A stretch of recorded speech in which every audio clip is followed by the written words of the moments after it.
कल हमने लेक्चर को एंड किया था with this homework question that अगर कोई कंपनी पब्लिक इशू कर रहा है तो कौन से सेक्शन के अंदर मैंडेट किया है कि आपको प्रोस्पेक्टस इशू करना होगा।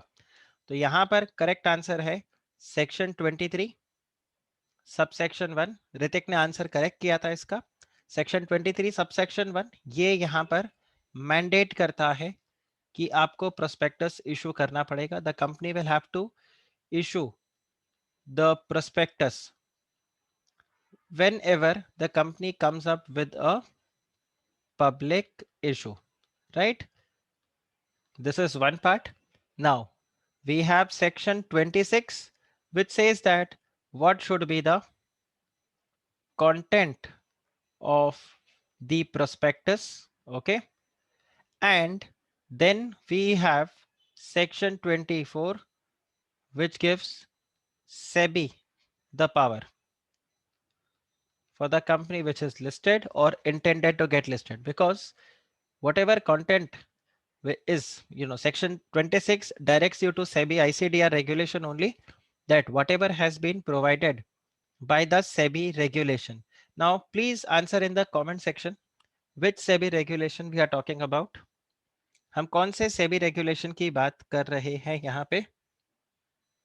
हम कौन से SEBI regulation की बात कर रहे हैं? वेरी वेरी गुड, धवल ने आंसर किया यहाँ पे ICDR।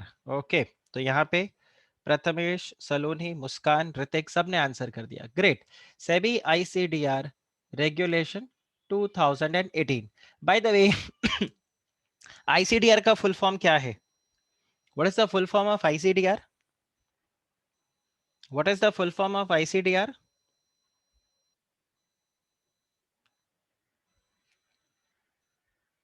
Just quick recap, ICDR का full form. Very very good Muskan, issue of capital and disclosure. Dhawal correct, Hrithik correct, issue of capital. अरे वाह। सलोनी रिक्वायर्ड नहीं, requirements. Raunak, issue of capital and disclosure requirements are. ठीक है, कई बार स्टूडेंट्स इसको आर को regulation कर देते हैं, तो ये रेगुलेशन नहीं रिक्वायरमेंट है। ओके, चलिए very good, let's go ahead. हाँ करेक्ट रौनक। चलिए so let's go ahead and start.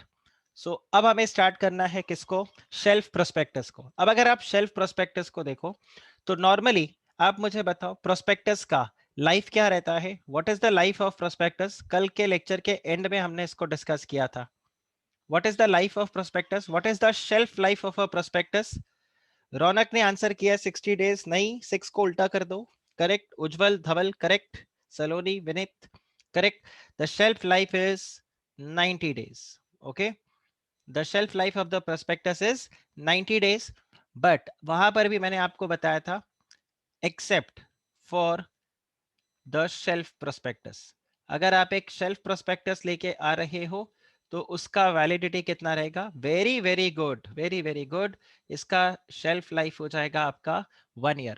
अच्छा, ये 90 days from, this 90 days is from, this 90 days is from the date of, from the date of, correct, filing it to the ROC, registration with ROC, correct, registration with ROC। लेकिन यहाँ पे अगर अब आप check करोगे तो यहाँ पे 1 year जो है शेल्फ प्रोस्पेक्टस का लाइफ, ये from the date of registration नहीं है, दिस इज फ्रॉम, ये देखो, the date of opening of first offer of security, right? So this is from the date of opening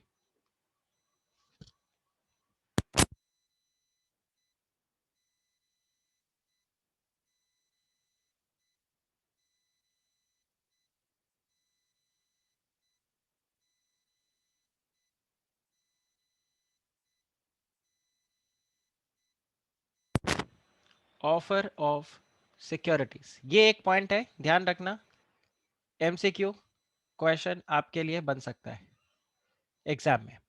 अच्छा, अब शेल्फ प्रोस्पेक्टस का जरूरत ही क्यों पड़ता है? बिकॉज आपको अगर याद हो, मैंने एक आपको प्रोसेस बताया था, ये वाला, कि स्टेप 1 आप ड्राफ्ट प्रोस्पेक्टस, पहले प्रोस्पेक्टस को आप ड्राफ्ट करोगे, फिर उसको आप आरओसी को फाइल करोगे, मतलब उससे पहले आप सेबी को भी फाइल करते हो बीच में, बट फिर आपका बेसिकली ड्राफ्ट प्रोस्पेक्टस जब सेबी अप्रूव करता है, फिर आप प्रोस्पेक्टस आरओसी को फाइल करते हो, फिर आप ये प्रोस्पेक्टस पब्लिक को इशू करते हो, फिर एप्लीकेशन मनी रिसीव करते हो, फिर अलॉटमेंट करते हो ना। इन सब में ना काफी बार बहुत लंबा टाइम पीरियड लग जाता है, कि प्रोस्पेक्टस को ड्राफ्ट करना वो इटसेल्फ एक पूरा टास्क है, ठीक है। मैंने आप लोगों को शायद प्रोस्पेक्टस दिखाया था ना सेबी के वेबसाइट पे ले जाके, राइट। तो आप ये देखो, वो प्रोस्पेक्टस को ड्राफ्ट करना वो इटसेल्फ एक टास्क है, उसके बाद उसको अप्रूवल के लिए भेजना सेबी के पास, फिर सेबी के पास से वो आएगा, फिर आप वापस से उसमें चेंजेस करोगे, फिर आप वो प्रोस्पेक्टस आरओसी में फाइल करोगे, फिर पब्लिक। तो ये पूरा जो लंबा प्रोसेस है प्रोस्पेक्टस को ड्राफ्ट करना, it takes lot of time. और उस बीच में अगर आपने कहीं ये गलती से 90 डेज का टाइम लिमिट जो है इस डेडलाइन को मिस कर दिया, तो गए आप, आपके पास कोई ऑप्शन नहीं है। अब आप देखो यहाँ पर क्या सिनेरियो है। अब अगर मैं आपको बताऊं, तो कुछ ऐसे कंपनीज है जिनको क्या करना पड़ता है, मल्टीपल टाइम्स पब्लिक इशू करना पड़ता है। क्यों? क्योंकि उनका नेचर ऑफ बिजनेस ही वैसा है। तो पुराना वाला जो एक्ट था 1956 एक्ट, वहां पे जैसे बोला था बैंकिंग कंपनी, फाइनेंशियल इंस्टीट्यूशंस, उनका काम है कि उनको बार बार पब्लिक इशू करना है, ठीक है। सो अ कंपनी जो कि यहाँ पर क्या करना चाहता है, मल्टीपल इश्यूज के लेके आना चाहता है, ठीक है। They want to come with multiple issues. For such companies you have the concept of shelf prospectus. ये आपको समझा कि शेल्फ प्रोस्पेक्टस का नीड ही क्यों पड़ा है? बिकॉज इफ यू रिमेंबर, हम शुरू से एक ही चीज पढ़ रहे हैं, there is a need, correct. अब वो नीड है, तो आपके पास फिर क्या है, वो प्रोडक्ट है। अब वो प्रोडक्ट अगर आ गया, तो आपके पास अब उसके ऊपर क्या है, लॉ है। आप बताओ, ये क्लियर?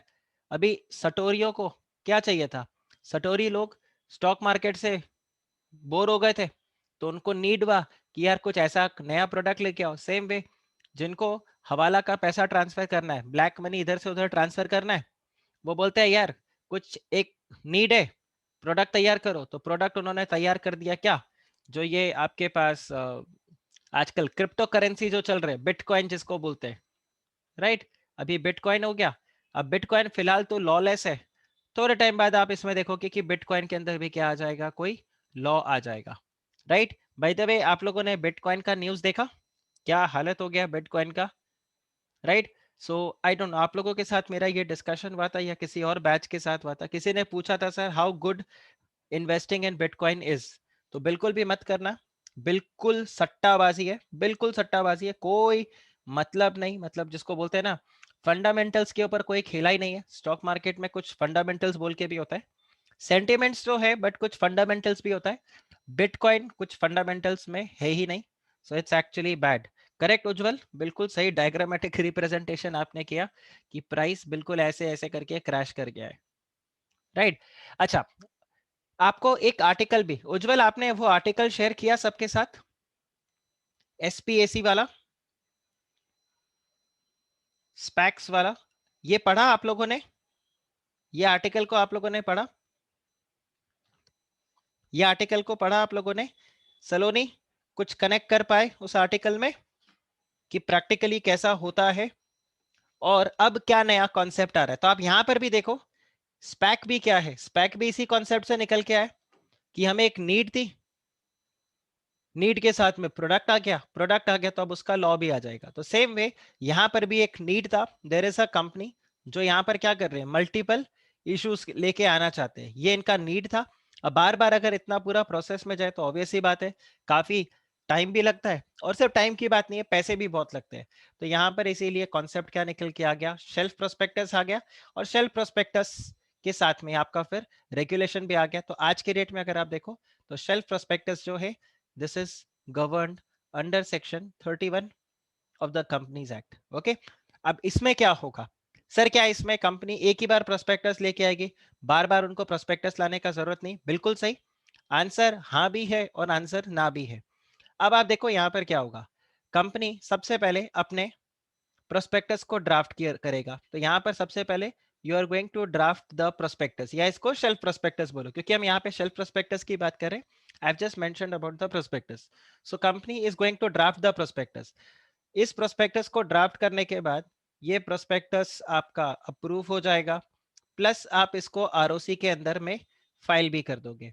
इसको फाइल करने के बाद आपको पता है आपके पास 1 ईयर का टाइम है, लेकिन 1 ईयर का टाइम आपका ट्रिगर यहां से नहीं होता। इसके बाद में आपको जब मन करे तब आप क्या करो, आप प्रोस्पेक्टस में बेसिकली पब्लिक इशू लेकर आ जाओ। तो मैं ये 1 ईयर यहाँ पे नहीं लिखता हूँ, मैं यहाँ पर इसको हटा देता हूँ। तो आपने एक बार ये शेल प्रोस्पेक्टस को ड्राफ्ट किया, उसको अप्रूव करवा दिया, आरओसी को भी फाइल कर दी। ओके, इसके बाद में आप क्या करो, मल्टीपल इश्यूज लेके आ सकते हो। So now you are eligible to get multiple issues. अब नेक्स्ट स्टेप यहां पर क्या होगा, नेक्स्ट स्टेप ये रहेगा कि आप यहां पे फर्स्ट इशू लेकर आओगे। ठीक है, अब जब आप फर्स्ट इशू लेके आते हो तो फर्स्ट इशू से आपका क्या हो जाता है, यहाँ पे शेल्फ लाइफ इसका स्टार्ट हो जाएगा। तो इसके बाद में इस प्रोस्पेक्टस का शेल्फ लाइफ रेडी है, और शेल्फ लाइफ यहाँ पर कितना हो गया, 1 ईयर। मतलब अब अगले 1 साल तक आप मल्टीपल इश्यूज लेके आ सकते हो। विनीत ने यहाँ पे कमेंट सेक्शन पे पूछा है, सर मल्टीपल इशू मींस आपको बार बार पब्लिक इशू करना है। मल्टीपल इशू मींस आपने एक बार पब्लिक इशू जनवरी में कर दिया, फिर लेट्स से आपको अप्रैल में पैसों की जरूरत पड़ी, आपने फिर से पब्लिक इशू कर दिया, फिर आपको लेट्स से अगस्त में पैसों की जरूरत पड़ी, आपने पब्लिक इशू कर दिया, फिर आपको अक्टूबर में पैसों की जरूरत पड़ी, आपने पब्लिक इशू कर दिया। इस तरह से इसको हम क्या बोलते हैं, मल्टीपल इश्यूज। तो सपोज आपने फर्स्ट इशू जनवरी में किया, अब जब आपने जनवरी में इशू किया यहाँ पर, तो अब क्या होगा, हाँ धवल बिल्कुल अप्रूवल होगा, और यहां पर ये सेक्शन 31 के अंडर आपको अलाउ किया गया है।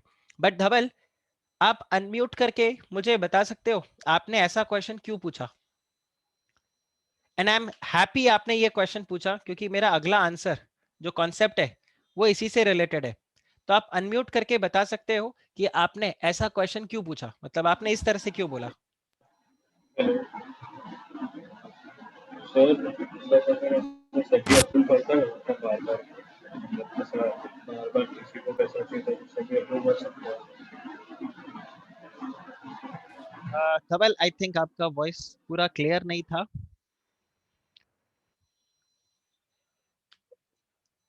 हाँ विनीत, ये सिर्फ आप खाली शेल्फ प्रोस्पेक्टस में कर सकते हो, बाकी रेड हेरिंग प्रोस्पेक्टस या अदर प्रोस्पेक्टस में आप नहीं कर सकते। धवल फिर एक काम करो, आप कमेंट सेक्शन पे ही आंसर को लिखो। I'll wait for your answer.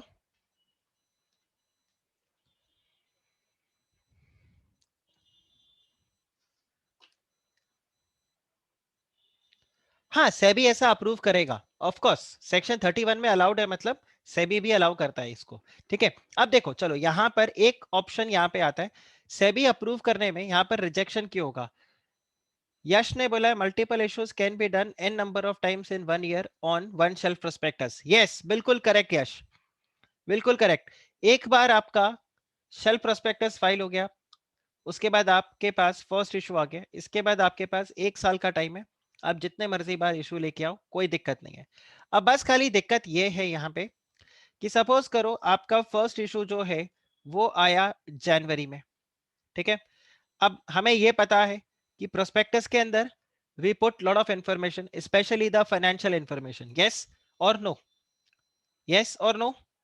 अब आप देखो, सपोज ये है जनवरी 2020, अगला इशू कंपनी लेकर आ रहा है इन अप्रैल। तो यहां पर आ रहा है कंपनी का सेकंड इशू। अब सेकंड इशू जब अप्रैल में आ रहा है, तो आप मुझे बताओ, डेफिनेट सी बात है कि अप्रैल मतलब जनवरी से लेके अप्रैल तक यहां पर कुछ ना कुछ चेंजेस हुआ होगा कंपनी के अंदर, या कंपनी स्टैग्नेंट रहेगा, सेम रहेगा? जो कंपनी का फाइनेंशियल पोजीशन जनवरी में था वही का वही हालत अप्रैल में होगा, ऐसा है जरूरी? आंसर इज नो, यहाँ पर कंपनी में कहीं ना कहीं कुछ चेंजेस हुए होंगे। सिमिलरली अप्रैल से जब अगस्त में आपका थर्ड इशू आएगा, यहां पर भी जाहिर सी बात है कुछ ना कुछ चेंजेस होगा। तो with every issue there will be certain changes, right? तो यहां पर सेबी ने क्या बोला है कि देखो आपको दोबारा से अप्रैल में प्रोस्पेक्टस तो फाइल नहीं करना, अगस्त में दोबारा से आपको प्रोस्पेक्टस फाइल नहीं करना, आप अक्टूबर में आ रहे हो आपको दोबारा से प्रोस्पेक्टस फाइल नहीं करना, लेकिन आपको अपने इन्वेस्टर्स को एटलीस्ट ये तो बताना पड़ेगा कि क्या चेंजेस हो गए। क्योंकि देखो कुछ इंफॉर्मेशन कंपनी का ऐसा है जो चेंज नहीं होगा, जैसे 99% ऐसा ही होगा कि जनवरी में जो कंपनी के प्रमोटर्स थे अप्रैल में भी वही प्रमोटर्स रहेंगे। कंपनी का रजिस्टर्ड ऑफिस चेंज नहीं हुआ होगा, कंपनी का बिजनेस चेंज। तो कंपनी के जो इंफॉर्मेशन है, आप जो भी बेसिकली यहाँ पर प्रोस्पेक्टस में इंफॉर्मेशन को देते हो, कुछ होते हैं स्टैटिक इंफॉर्मेशन। स्टैटिक मतलब वो जल्दी से चेंज नहीं होता, और कुछ इंफॉर्मेशन ऐसे होते हैं जो कि क्या रहता है, वेरिएबल, जो बार बार आपका चेंज होता रहेगा। इसमें सबसे ज्यादा कॉमन क्या है, आपका फाइनेंशियल स्टेटमेंट्स, राइट। आपका प्रॉफिट हो गया, टर्नओवर हो गया, लॉसेस, ये सब चीजें चेंज होंगी। तो जब ये सारी चीजें चेंज होंगी तो आप क्या करो, विथ एवरी इशू आप क्या करो, ये जो वेरिएबल इंफॉर्मेशन है ना, या जो भी चेंजेस हुआ है, वो चेंजेस अपने इन्वेस्टर्स के सामने रख दो कि देखो ये तो मेरा शेल्फ प्रोस्पेक्टस है। इस शेल्फ प्रोस्पेक्टस के साथ मैं आपको एक और डॉक्यूमेंट सर्कुलेट कर रहा हूं जिसका नाम है information memorandum, and this information memorandum will contain all the information with respect to the changes that have taken place। ये आपको समझा, ये आपको समझा, राइट, ये आपको समझा।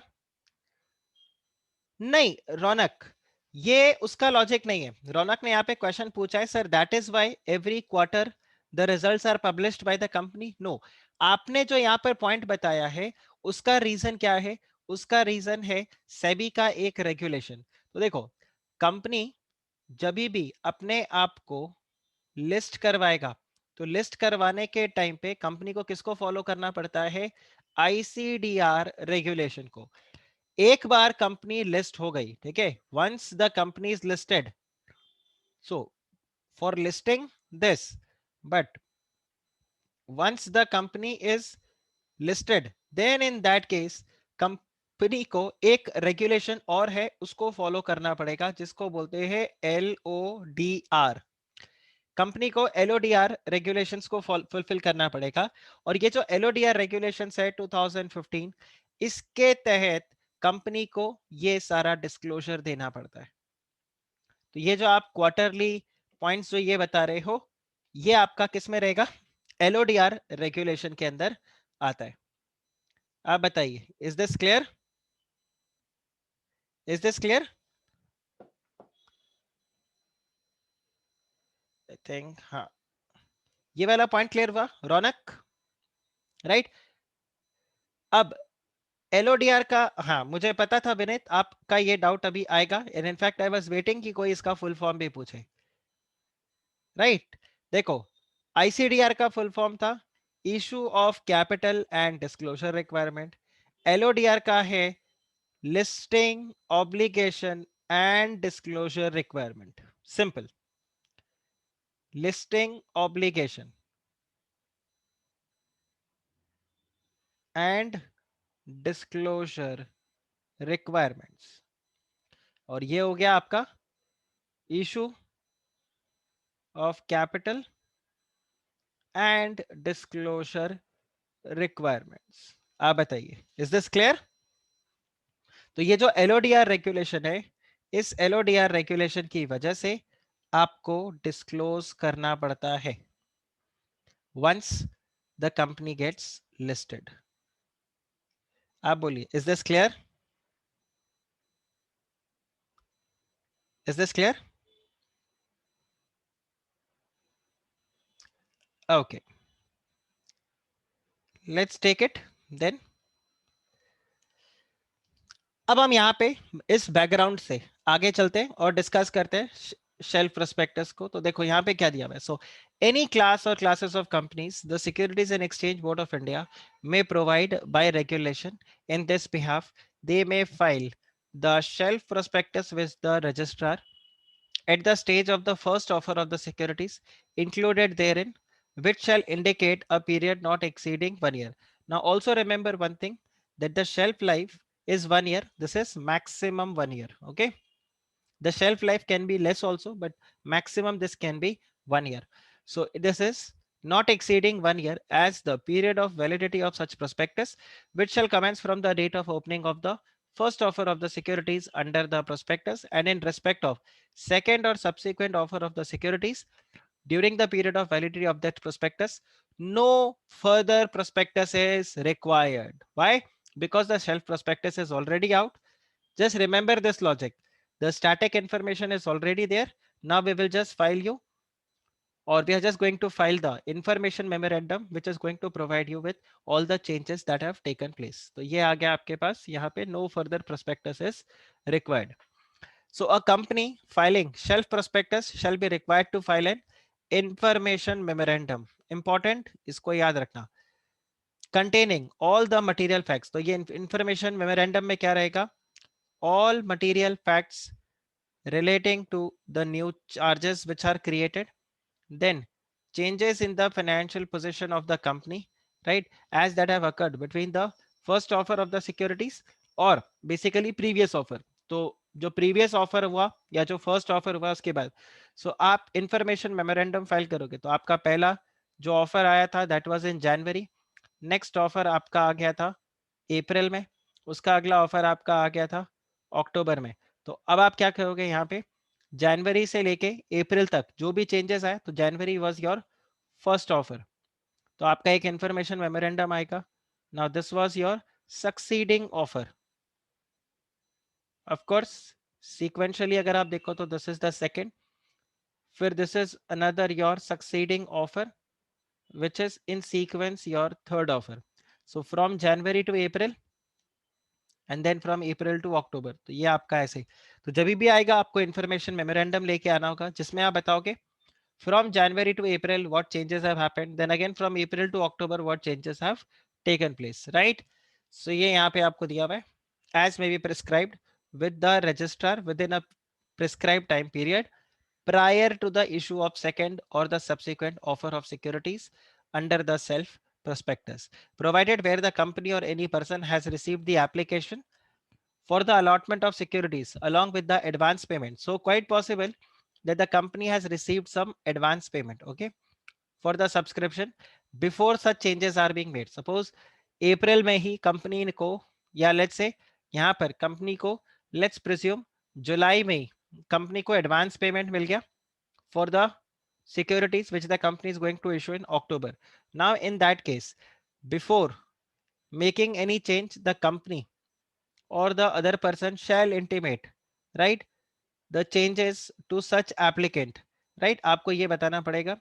And if they express their desire to withdraw their application, the company or the other person shall refund all the monies and received within the 15 days, right? जो भी आपको सब्सक्रिप्शन मिला. तो जुलाई में सपोज करो यहाँ पे रौनक ने मेरे कंपनी के अंदर मेरे को एडवांस पे कर दिया, ठीक है, for the securities which I am going to issue in the month of October. So what will I do? I will inform Ronak before I make this issue in October. I will inform Ronak that Ronak, say this is the amount that you had given to me. So these changes have taken place. So like A, B, C, D, E, F. So these are the changes that have taken place. Now, do you wish to stay invested in my company or you want to take a exit? So if Ronak says that no, I want a exit, then in that case, I will have to allow him to withdraw his application, and also I will have to refund the money that I have received within 15 days since when the Ronak says that I don't want to stay invested in the company. आप बताइए क्या ये आप लोगों को clear हुआ?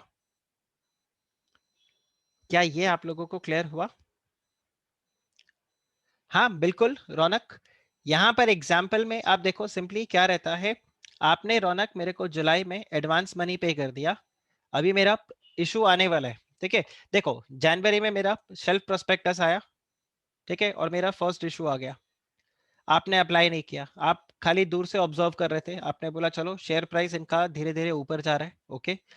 फिर अप्रैल में आपने यहाँ पर फिर देखा कि मेरा इंफॉर्मेशन मेमोरेंडम आया एंड सेकंड ऑफर आया, फिर आपने देखा रे ये प्राइस तो थोड़ा और ऊपर उठ गया. इस बार आप काफी ज्यादा एक्साइटेड हो गए, आपने बोला कि no I am very much interested in buying the securities of the company. So आपने कंपनी को जुलाई में एडवांस दे दिया और बोला कि अब फ्यूचर में आपका जब भी सिक्योरिटीज आएगा, राइट, तो आप मेरे को क्या करोगे, शेयर्स इशू करोगे ना. रौनक, अगर आप लोगों को मैं फाउंडेशन में लेकर जाऊं तो आप इसमें समझो there was an agreement to sale. याद आ रहा है? Sale and agreement to sale. तो यहां पर जुलाई में we have entered into an agreement to sale, right. Future goods, shares अभी आया नहीं है, शेयर्स अभी आएगा, अक्टूबर में आएगा. ठीक है। अब जुलाई से लेके अक्टूबर में कंपनी में तो चेंजेस हो गए, जुलाई के जुलाई में आपको मैं शेयर्स दे देता तो बात अलग थी, लेकिन जुलाई से अक्टूबर में अभी चेंजेस आ गया है। अब जुलाई से अक्टूबर में अगर चेंजेस आ गए तो मैं आपको बताऊंगा रौनक, देखो आपने जब मुझे शेयर्स दिए थे उस वक्त मेरा फाइनेंशियल पोजीशन एक्स था, आज की डेट में फाइनेंशियल पोजीशन मेरा वाई हो चुका है। So if you are comfortable with this new financial position, then I will proceed and I will give you the shares. If you feel that no, you want to withdraw your application, I will have to give you that opportunity that you can withdraw your application, and I am going to refund your application money whatever I have received within 15 days. Logic clear? Chaliye, perfect. So just remember this. Then where information memorandum is filed, every time an offer of security is made under subsection 2, such memorandum together with the shelf prospectus shall be deemed to be the prospectus. I was about to ask you this. क्या आप information memorandum को prospectus बोलोगे? देखो shelf prospectus तो, देखो shelf prospectus तो prospectus है, क्या इंफॉर्मेशन मेमोरेंडम भी प्रोस्पेक्टस है?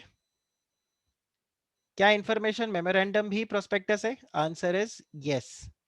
ओके, और ऐसा क्यों है? Because of section 31 subsection 3। वो यहां पर क्या बता रहे?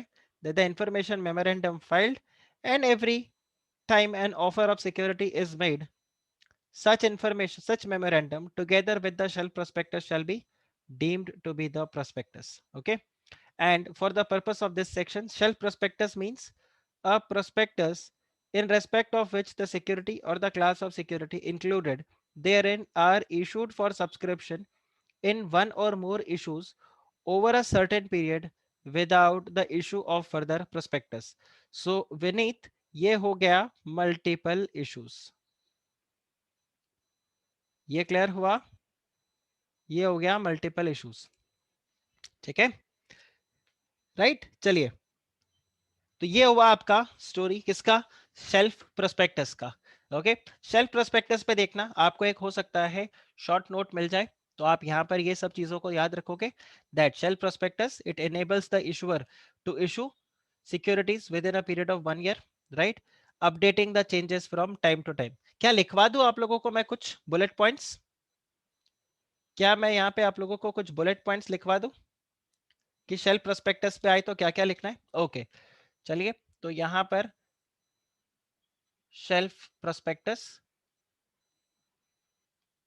तो आप लोग ही मेरे को बताओ क्या लिखना चाहिए सेल्फ प्रोस्पेक्टस के अंदर, क्या क्या चीजें आनी चाहिए।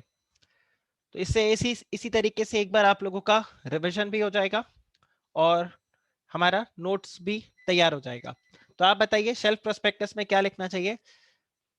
Multiple issue of securities. Okay, तो shelf prospectus it enables the companies to issue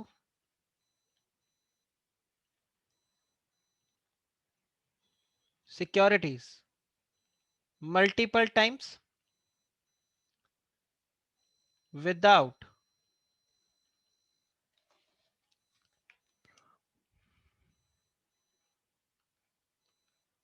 filing fresh prospectus each time, correct? Okay, but next point यहाँ पे क्या आ जाएगा? However, company needs to provide the updates via information memorandum, right, stating the changes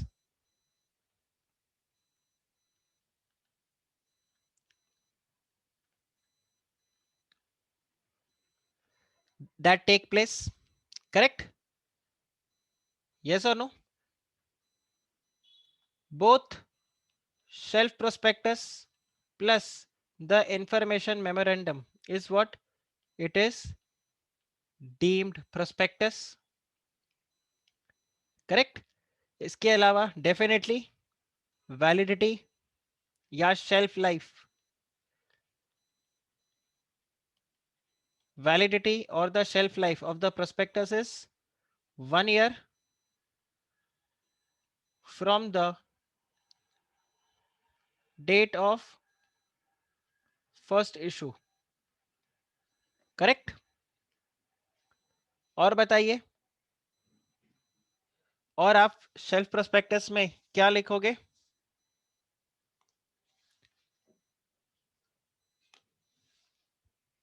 changes क्या क्या आ सकते हैं?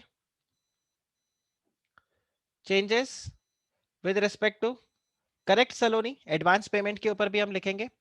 तो चेंजेस में यहां पर क्या आ जाएगा? What changes takes place? Anything which is material, all material informations should be disclosed, especially the financial position। आपके फाइनेंशियल पोजीशन में जो चेंजेस आते हैं वो आप यहां पर बताओगे। बिल्कुल बिल्कुल correct. And then we are also going to mention with respect to the advance payments. So if any advance payments are received, then company must provide the updation to such। अब आप मुझे बताओ उस इंसान को हम क्या बोलेंगे? इस एग्जाम्पल में रौनक क्या है? Raunak is the shareholder. Raunak is my shareholder इस एग्जाम्पल के अंदर।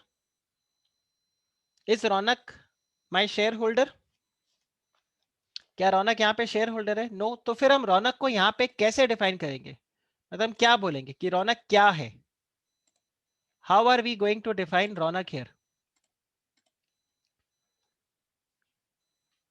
आप मुझे बताओ मैं रौनक को कैसे डिफाइन करूं? वेरी गुड, निधि ने यहां पे आंसर किया है, to such an applicant. To such an applicant, okay. So provide updation to such an applicant, and also हमें एप्लीकेंट को क्या देना पड़ेगा? Right to what? Right to, right to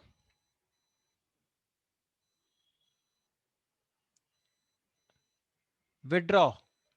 very good, right to withdraw the application. And अगर उसने withdraw किया तो हमें यहां पर अमाउंट रिफंड करना पड़ेगा, which is to be done within 15 days। बोलिए, is this clear guys? This is clear?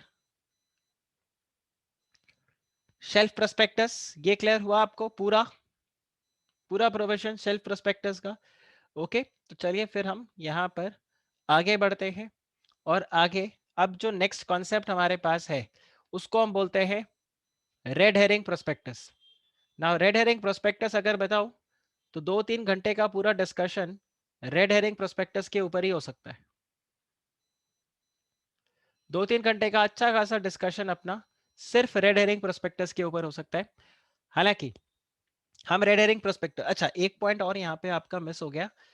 इसमें क्या रहेगा? जो इंफॉर्मेशन मेमोरेंडम है, ठीक है, वो इंफॉर्मेशन मेमोरेंडम आपको आरओसी को फाइल करना पड़ेगा, और ये आपको फाइल करना पड़ेगा within 1 month prior to the issue, और ये जाएगा in form PAS2, right.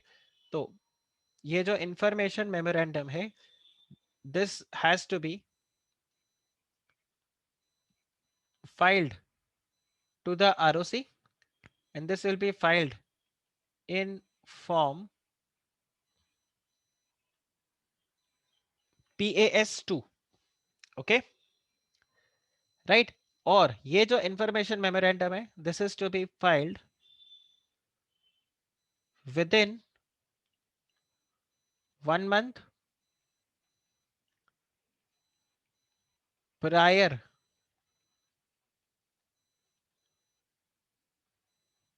To the issue, okay. तो ये आपको देखना है यहाँ पर। अब आप देखो, जब आ रहा है बात रेड हेरिंग प्रोस्पेक्टस का, तो सिंपल कॉन्सेप्ट है रेड हेरिंग प्रोस्पेक्टस के अंदर। यहां पर क्या है? देखो, नॉर्मली जब भी कोई कंपनी पब्लिक इशू लेकर आएगा, सो यूजुअली पब्लिक इशू जब आता है तो यहां पर क्या मिलेगा आपको? यूजुअली जो भी कंपनी होगा वो बताएगा that we are coming up with a public issue of let's say 3000 crores, where we divide it into so many number of shares, correct, जो भी आपका यहाँ पे रहेगा number of shares of face value इतने का plus the securities premium of इतना, everything is given here. आपको ये इंफॉर्मेशन भी पता होगा, ये तो इंफॉर्मेशन डेफिनेटली रहेगा, ये इंफॉर्मेशन भी पता होगा आपको क्लियरली, मतलब ये 3000 करोड़ का ब्रेकअप आपको बहुत अच्छे से पता होगा। लेकिन जब कंपनी रेड हेरिंग प्रोस्पेक्टस लेके आएगा तो वहां पर क्या होगा, वहां पर इस तरह से जाएगा कि कंपनी 3000 करोड़ का पब्लिक इशू तो लेकर आ रहा है, लेकिन कितने नंबर ऑफ शेयर्स ये नहीं होगा, आपको इस तरह से एक डॉट मिलेगा, these many shares of face value, definitely ये आपको पता होगा, फेस वैल्यू के बिना तो नहीं रह सकता, plus the security premium of, इस तरह से। अब तो सर फिर ये प्राइस कैसे डिटरमाइन होगा, ये जो ऑफर प्राइस है ये कैसे डिटरमाइन होगा? देखो ऑफर प्राइस डिटरमाइन करने के लिए अब मैथमेटिकली अगर आप देखो तो अगर हमें ये पता चल जाए 3000 करोड़ में कितने नंबर ऑफ शेयर्स है, तो हमें यहां पर क्या पता चल जाएगा, हमें इशू प्राइस पता चल जाएगा। यस और नो? इशू प्राइस पता चल गया तो हमें पता है एक पार्ट उसका फेस वैल्यू है और जो बैलेंसिंग फिगर है वो हमारा बन गया सिक्योरिटीज प्रीमियम। सर या तो ये पता चल जाए या फिर सर हमें यह पता चल जाए 3000 करोड़ में what is going to be the issue price. Okay, एक बार हमें इशू प्राइस पता चल गया तो हमें यह पता चल जाएगा कितने नंबर ऑफ शेयर्स हमें इशू करने है कि नहीं। मतलब आइदर ऑप्शन ए और ऑप्शन बी, दो में से कोई एक हमें पता चल जाए। सिंपल मैथमेटिक्स है ये तो, एलिमेंट्री मैथमेटिक्स। अब सर यहां पे तकलीफ क्या है कि सर हमें इशू प्राइस नहीं पता चल रहा, मतलब ये तो वैसा हो गया, मेरा घर का है तेरे घर के सामने, तेरा घर का है मेरे घर के सामने, दोनों का है आमने सामने, तो मतलब एड्रेस कभी मिलेगा? ऐसे में कभी एड्रेस मिलेगा? क्योंकि अगर आपको शेयर्स पता चल जाए तो आप इशू प्राइस पता कर सकते हो, अगर इशू प्राइस पता चल जाए तो आप शेयर्स पता कर सकते हो, तो बात तो एकदम एक दूसरे के ऊपर ही आ गया। आप बताओ ये क्लियर, प्रॉब्लम यहां पे क्लियर हुआ आपको? तो इसके लिए कंपनी क्या करती है, कंपनी यहां पर लेके आएगा something called as price band, right. Company यहां पर क्या करेगा, कुछ प्राइस बैंड बोल के होता है, प्राइस बैंड लेके आएगा। So here the company will come up, जब कंपनी रेड हेरिंग प्रोस्पेक्टस को फाइल करेगा तो company will come up with something called as price band. अब ये प्राइस बैंड का ऑब्जेक्टिव क्या रहेगा, देखो इस प्राइस बैंड में क्या होगा, यहां पर बेसिकली एक प्राइस होगा जिसको हम बोलेंगे फ्लोर प्राइस, और एक प्राइस होगा जिसको हम बोलेंगे कैप प्राइस। ठीक है, फ्लोर प्राइस कैप प्राइस क्या हो गया, ये हो गया एक लोअर लिमिट और ये हो गया एक अपर लिमिट। ठीक है, तो आपका फ्लोर प्राइस और कैप प्राइस दोनों वहां पर मेंशन होगा। तो सर ये प्राइस बैंड करके क्या फायदा, प्राइस बैंड से क्या फायदा होता है, इस प्राइस बैंड के बेसिस पे जब कंपनी रेड हेरिंग प्रोस्पेक्टस को इशू करेगा तो कंपनी वहां पर बिड्स को इनवाइट करेगा, company is going to invite the bids. ये आया समझ में, company is going to invite the bids. अब ये जो बिड्स आएंगे, ये बिड्स किसके ऊपर लगेगा, बिड्स इस प्राइस के ऊपर लगेगा। तो यहां पर एक आपके पास होगा फ्लोर प्राइस, एक होगा आपके पास कैप प्राइस।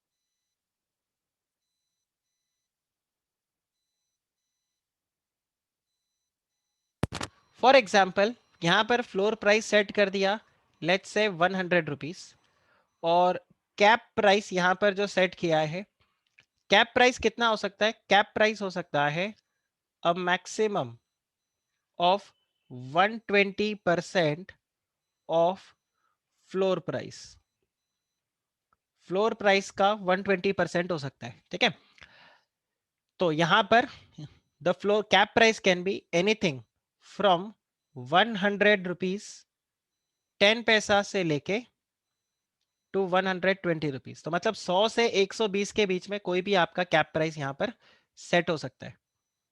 ठीक है, so can the company put a cap price of 108 rupees? क्या कैप प्राइस ये हो सकता है 108 रुपया? ओके, can company put a cap price of 125 rupees? Can cap price भी 125 rupees? Answer is no. So 108 के लिए तो यस है, बट 125 के लिए नो है। अब मैंने आपको जैसे एग्जांपल दिया, कंपनी ने क्या कर दिया, कंपनी यहां पर प्राइस बैंड लेकर आ गया और प्राइस बैंड हो गया 100 टू लेट्स से 112 रुपीज, ये प्राइस बैंड हो गया है। अच्छा, कंपनी का फेस वैल्यू कितना है? Face value of the share is 10 rupees, पर ये कंपनी का प्राइस बैंड हो गया। अब यहां पर क्या होगा, बिड्स इनवाइट किए जाएंगे। और बिड्स कैसे आएगा? देखो, कुछ शेयर होल्डर्स होंगे वो 100 रुपए पे बिड करेंगे, फिर कुछ शेयर होल्डर है जो 101 रुपए पे बिड करेंगे, कुछ शेयर होल्डर्स है जो 101 रुपया 50 पैसे पे बिड करेंगे। आ रहा है आपको समझ में गाइस? क्लियर? आपको आ रहा है समझ में? इस तरह से करके बिड्स आएगा, जिसमें बिड्स का जो मिनिमम अमाउंट होगा वो कितना रहेगा? 101 रुपया, और जो मैक्सिमम बिड आपका आएगा वो 112 रुपए के हिसाब से आएगा। ठीक, अब सर ये बिड्स कोई 112 रुपए में क्यों इशू करेगा? अगर सामने से कंपनी खुद ही बोल रहा है 100 रुपया, तो सर हर कोई 100 रुपए में बिड कर देगा। तो आप प्रैक्टिकली देखो, अगर कोई अच्छी कंपनी होती है, ठीक है, if the company is good, तो ज्यादातर जो बिड्स आते हैं वो आपको किसके ऊपर मिलेंगे? कैप प्राइस के ऊपर बिड्स मिलेगा। और अगर कंपनी जो है वो पुअर है या इतना ग्रेट नहीं है, तो ज्यादातर बिड्स जो आपको मिलते हैं वो किसके ऊपर मिलते हैं? फ्लोर प्राइस के ऊपर। अब हाउ इट इज कंडक्टेड, रौनक, ये अगर मैं डिस्कशन करने लगा तो थोड़ा सा लेंथी हो जाएगा। ओके, नेवर माइंड रौनक, जो मैंने कल आप लोगों को बताया था कि जिस दिन मैं आप लोगों को आईसीडीआर रेगुलेशन पढ़ाऊंगा, ओके, जिस दिन मैं आईसीडीआर रेगुलेशन आप लोगों को पढ़ाऊंगा, मतलब जिस दिन मैं सेशन लूंगा, I will invite all of you. तो आप लोग आईसीडीआर रेगुलेशन जब पढ़ोगे तो वहां पर देखना, वहां पर ये डिटेल में हम लोग डिस्कस करते हैं। ठीक है, बट बेसिकली वही रहता है। प्रोस्पेक्टस, प्रोस्पेक्टस आपका इशू हो गया है, रेड हेरिंग प्रोस्पेक्टस इशू हो गया है, और यहाँ पर अभी बिड्स को बुलाया जाएगा। ठीक है, मर्चेंट बैंकर ये काम करेगा, जो कि बिड्स को इधर इनवाइट करेगा। अब यहाँ पर बिड्स आता है। अब देखो, सपोज करो क्या होता है, लेट्स से जो कट ऑफ प्राइस है, अच्छा ये बिड्स के बेसिस पे, फिर आप क्या करते हो, फिर आप यहाँ पे एक कट ऑफ प्राइस निकालते हो। अब ये जो कट ऑफ प्राइस है ये बेसिकली क्या हो गया, ये हो जाएगा आपका ऑफर प्राइस। सपोज करो आपका कट ऑफ प्राइस यहाँ पे निकल के आया, let's say cut off price निकल के आया 108 रुपया। तो अब इसका इंपैक्ट क्या होगा? All those share holder, all those applicants जिन्होंने 108 रुपया एंड अबव पे जिन्होंने बिड किया है, उनको हम क्या बोलेंगे? They are successful bidders. उनको हम सक्सेसफुल बिडर्स बोलते हैं, और इनको हम क्या करेंगे? शेयर्स अलॉट करेंगे। और जिन्होंने लेस देन 108 पे, 108 से नीचे जिन्होंने बिड किया है, उनको हम बोलेंगे दोज आर अनसक्सेसफुल बिडर्स। उनको हम यहां पर भेजेंगे लेटर ऑफ रिग्रेट। रौनक बोल रहा है सर एडमिशन प्रोसेस जैसा है ये। हाँ, काफी हद तक समझना अगर आप देखो। अब ऋतिक का एक क्वेश्चन आया, 108 कैसे डिसाइड होता है? तो ऋतिक, इसी के लिए मैंने आपको बताया आईसीडीआर का जो लेक्चर होगा, मैं उसमें ये डिटेल में डिस्कस करूंगा, बिकॉज सीए इंटरमीडिएट लेवल पे आपको ये नहीं पूछेगा कि 108 कैसे डिसाइड हुआ। ठीक है, ये बेसिकली डिमांड के बेसिस पे होता है। आप डिमांड, कट ऑफ परसेंटेज, हाँ, तो कॉन्सेप्ट तो वही है, लॉजिक वही है, बट यहां पर बेसिकली क्या होता है, डिमांड चेक किया जाता है। डिमांड चेक किया जाता है। एक होता है फिक्स प्राइस इशू और एक होता है बुक बिल्ट इशू। ये जो पूरा प्रोसेस है इसको बोलते हैं बुक बिल्डिंग प्रोसेस। ओके, इस पूरे प्रोसेस को बोला जाता है बुक बिल्डिंग प्रोसेस। क्या मैंने आप लोगों को book building process, fix price issue, इसके बारे में बताया? नहीं, ये नहीं बताया ना। चलो, तो मैं आपको बताता हूं। जो रेड हेरिंग प्रोस्पेक्टस है, this is in case of a book built issue. जब आप एक बुक बिल्ट इशू लेकर आते हो तो आता है। अभी अगर यहाँ पे मैं एक स्लाइड और ऐड कर दूं आप लोगों के लिए तो इजी हो जाएगा।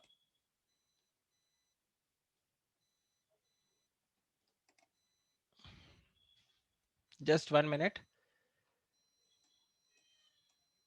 Okay, so I will do this. Ronak बोल रहे, so basically first bids are accepted and then accordingly to the demand the cutoff price is fixed. Absolutely, absolutely. So आप यहाँ पे देखो, जो भी कंपनी का पब्लिक इशू आता है, तो ये जो पब्लिक इशू है, ये दो तरीके का पब्लिक इशू होता है। एक होता है जिसको हम बोलते हैं fixed price issue. I think ये मुझे आप लोगों को पहले बता देना चाहिए था। एंड दूसरा होता है जिसको हम यहाँ पर बोलते हैं book built issue. One is book built issue, another is the fixed price issue. Fixed price issue के अंदर कंपनी क्या करता है, सिंपल जो इशू प्राइस है उसी को ही बता देगा, और यहां पर इशू किया जाता है प्रोस्पेक्टस। लेकिन अगर एक बुक बिल्ट इशू होगा तो बुक बिल्ट इशू के अंदर आपको एक प्राइस बैंड मिलेगा, और उस प्राइस बैंड के अंदर आपका रेड हेरिंग प्रोस्पेक्टस जाएगा। आप बताइए, इज दिस क्लियर? ठीक है, सो प्राइस बैंड होगा, रेड हेरिंग प्रोस्पेक्टस इशू किया जाएगा। चलो इसी को मैं और थोड़ा एक्सटेंड कर देता हूं। इसके बाद में आपके बिड्स आएंगे। After this the bids will be received. ठीक है, जब आपको सारे के सारे बिड्स रिसीव होंगे, उसके बाद आपका कट ऑफ प्राइस डिटरमाइन होगा। Cut off price will be determined. ये जो कट ऑफ प्राइस है ये आपका डिटरमाइन होगा। इसके बाद आपका जो शेयर्स है that will be allotted. Also जो आपका कट ऑफ प्राइस है ये हो गया आपका फाइनल ऑफर प्राइस। ठीक है, अच्छा, shares will be allotted to जो भी यहां पर bidders at cut off price and above, इनको शेयर्स अलॉट किया जाएगा। और ये जो होगा, and these shares will be allotted at the cut off price, क्योंकि वही आपका क्या है, फाइनल ऑफर प्राइस। आप बताओ, is this clear? Is this clear? और फिर अगर आप यहां पर देखो तो वो क्या रहता है, ये जो फाइनल ऑफर प्राइस है, इसके बाद में the final prospectus is file to ROC. ये और ध्यान रख लेना, final prospectus will be filed to the ROC which will contain the issue price.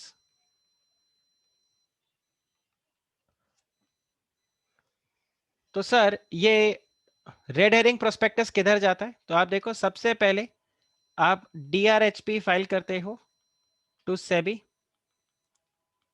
उसके बाद सेबी क्या करेगा, सेबी आपको अपने ऑब्जर्वेशंस बताएगा जिसमें आपको वो चेंजेस सजेस्ट करेगा। फिर आप क्या करोगे, वो चेंजेस इंक्लूड करके रेड हेरिंग प्रोस्पेक्टस फाइल करते हो सेबी को। उसके बाद में आपका ये पूरा बुक बिल्डिंग का प्रोसेस चलता है और बुक बिल्डिंग के प्रोसेस के बाद फिर आपका फाइनल प्रोस्पेक्टस आरओसी को जाता है. This is file to the ROC. आप बताइए ये क्लियर हुआ? Sir can cut off price be the cap price? बिल्कुल रौनक, होता है. बहुत सारे कंपनीज के अंदर हुआ भी है. जैसे डीमार्ट का अगर आप देखोगे तो डीमार्ट में भी यही हुआ था. तो बहुत सारे कंपनीज है जहां पर क्या रहेगा, आपको ये रहेगा. यश ने पूछा है sir what is grey market premium?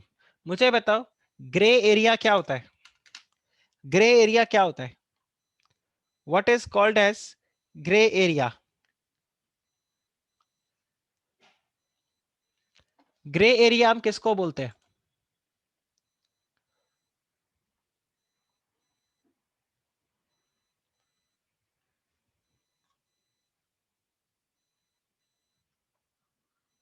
Grey area आप किसको बोलते हैं? Okay, not legal. धवल ने बोला है नॉट लीगल. एक होता है निधि ने भी बोला है नॉट लीगल. ओके, देखो एक तो होता है विच इज नॉट लीगल, और दूसरा अगर मैं आपको बताऊं विच इज नॉट ऑफिशियल. ठीक है, ग्रे को आप ये भी बोल सकते हो ऑफिशियल नहीं है. सपोज करो इस तरह से बात हो, let's say I am working in a company और वहां पर वो बोला जा रहा है कि यू नो ऐसा, I think it's a grey information that Anand, शायद आपको कंपनी के अंदर हेड कंपनी सेक्रेटरी बना दिया जाएगा, या let's say you will be made as the director of the company, आपको बोर्ड ऑफ डायरेक्टर्स के अंदर इंक्लूड किया जा रहा है. आ रहा है आपको समझ में सिनेरियो? ऐसा ग्रे इंफॉर्मेशन है, मतलब ये अभी भी ऑफिशियल नहीं है. Nothing is written in black and white. Suppose करो कंपनी बोर्ड ऑफ डायरेक्टर्स, मतलब जैसे शेयर होल्डर्स है वो बोर्ड ऑफ डायरेक्टर्स को अपॉइंट करते हैं, तो मेरे को अपॉइंट कर दिया, वहां पे रेजोल्यूशन पास हो चुका है, तो वो ब्लैक एंड व्हाइट हो गया. बट ग्रे का जब हम बात करते हैं तो वो कैसा रहता है, which is not official. So grey market premium basically क्या होता है? ग्रे मार्केट प्रीमियम हो गया आपका जब कंपनी अपना पब्लिक इशू लेकर आता है. तो बेसिकली देखो ये प्राइस बैंड भी तो कंपनी को डिसाइड करना है ना भाई. 100 रुपीज, 100 to 120 रुपीज, ये प्राइस बैंड भी तो कंपनी को डिसाइड करना होगा. ये प्राइस बैंड कंपनी कैसे डिसाइड करेगा? तो ये प्राइस बैंड के लिए कंपनी क्या करते हैं, मर्चेंट बैंकर्स को हायर करते हैं, और मर्चेंट बैंकर्स फिर जाकर क्या करते हैं, बेसिकली इन्वेस्टर से बात करते हैं और वो पता करने की कोशिश करते हैं कि इसका क्या वैल्यूएशन हो. बिकॉज आई टेल यू, अगर कंपनी का पब्लिक इशू काफी सस्ते में आ गया, मतलब ये जो शेयर है कंपनी का ये 500 रुपीज में निकल सकता था, लेकिन आपने डर के मारे 300 रुपीज ही दिया कि चलो पता चले मिनिमम सब्सक्रिप्शन नहीं मिला तो प्रॉब्लम हो जाएगा. आपने 300 में शेयर्स को इशू कर दिया, तो भी आप बेवकूफ कहलाओगे. क्यों? क्योंकि आपको जहां 500 मिल सकता था वहां आपने 300 किया. On the other hand suppose करो आप इसको कर दो 900 रुपीज, आप बोलो कि नहीं यार 900 रुपए से कम तो नहीं, मुझे 900 तो मिलना ही चाहिए. तो यहाँ पर क्या प्रॉब्लम होगा कि काफी सारे लोग आपके शेयर्स को खरीदेंगे नहीं, क्योंकि यहाँ पर क्या बोलेंगे कि ये जो आपका शेयर्स है ये क्या हो गया, दिस इज ओवरली प्राइस्ड. और यहाँ पर कोई बोलेगा the share is under priced. ठीक है, तो यहाँ पर कंपनी को नुकसान है क्योंकि कंपनी को कम पैसे मिलेंगे, और यहाँ पर आप क्या बोलोगे, कंपनी को ऐसे एक रिस्क है कि क्या पता फ्यूचर में आपको यहाँ पर पैसा ही ना मिले. यार आपको समझ में? तो इसके लिए इन्वेस्टर्स क्या करते हैं, जो बेसिकली मर्चेंट बैंकर्स है, वो कंपनी के बिहाफ में जाके पता करते हैं कि इस कंपनी का करेक्ट वैल्यूएशन क्या होना चाहिए, और उसके हिसाब से फिर ये प्राइस बैंड को लेकर आते हैं. बताइए, इज दिस क्लियर? विनीत पूछ रहा है what is grey market. Grey market कोई ऐसा मार्केट नहीं है, इनफॉर्मली आप आके बात कर रहे हो, वो हो गया ग्रे मार्केट. ओके, ये क्लियर हुआ आप लोगों को? आज मैं एक चलो मैं एक काम करूंगा, I will make a channel on Telegram. ठीक है, सीए इंटर लॉ, जैसे कभी मैंने सीए फाउंडेशन लॉ बनाया, एक वैसे ही मैं सीए इंटर लॉ टेलीग्राम पे एक चैनल बना दूंगा. वो चैनल आप लोग ज्वाइन कर लेना. So what I will do, I will keep on adding ये सब जो एक्स्ट्रा इन्फॉर्मेशन होता है वो. मैं आप लोगों को एक प्रोस्पेक्टस भेजूंगा, उसमें read this column basis of issue price.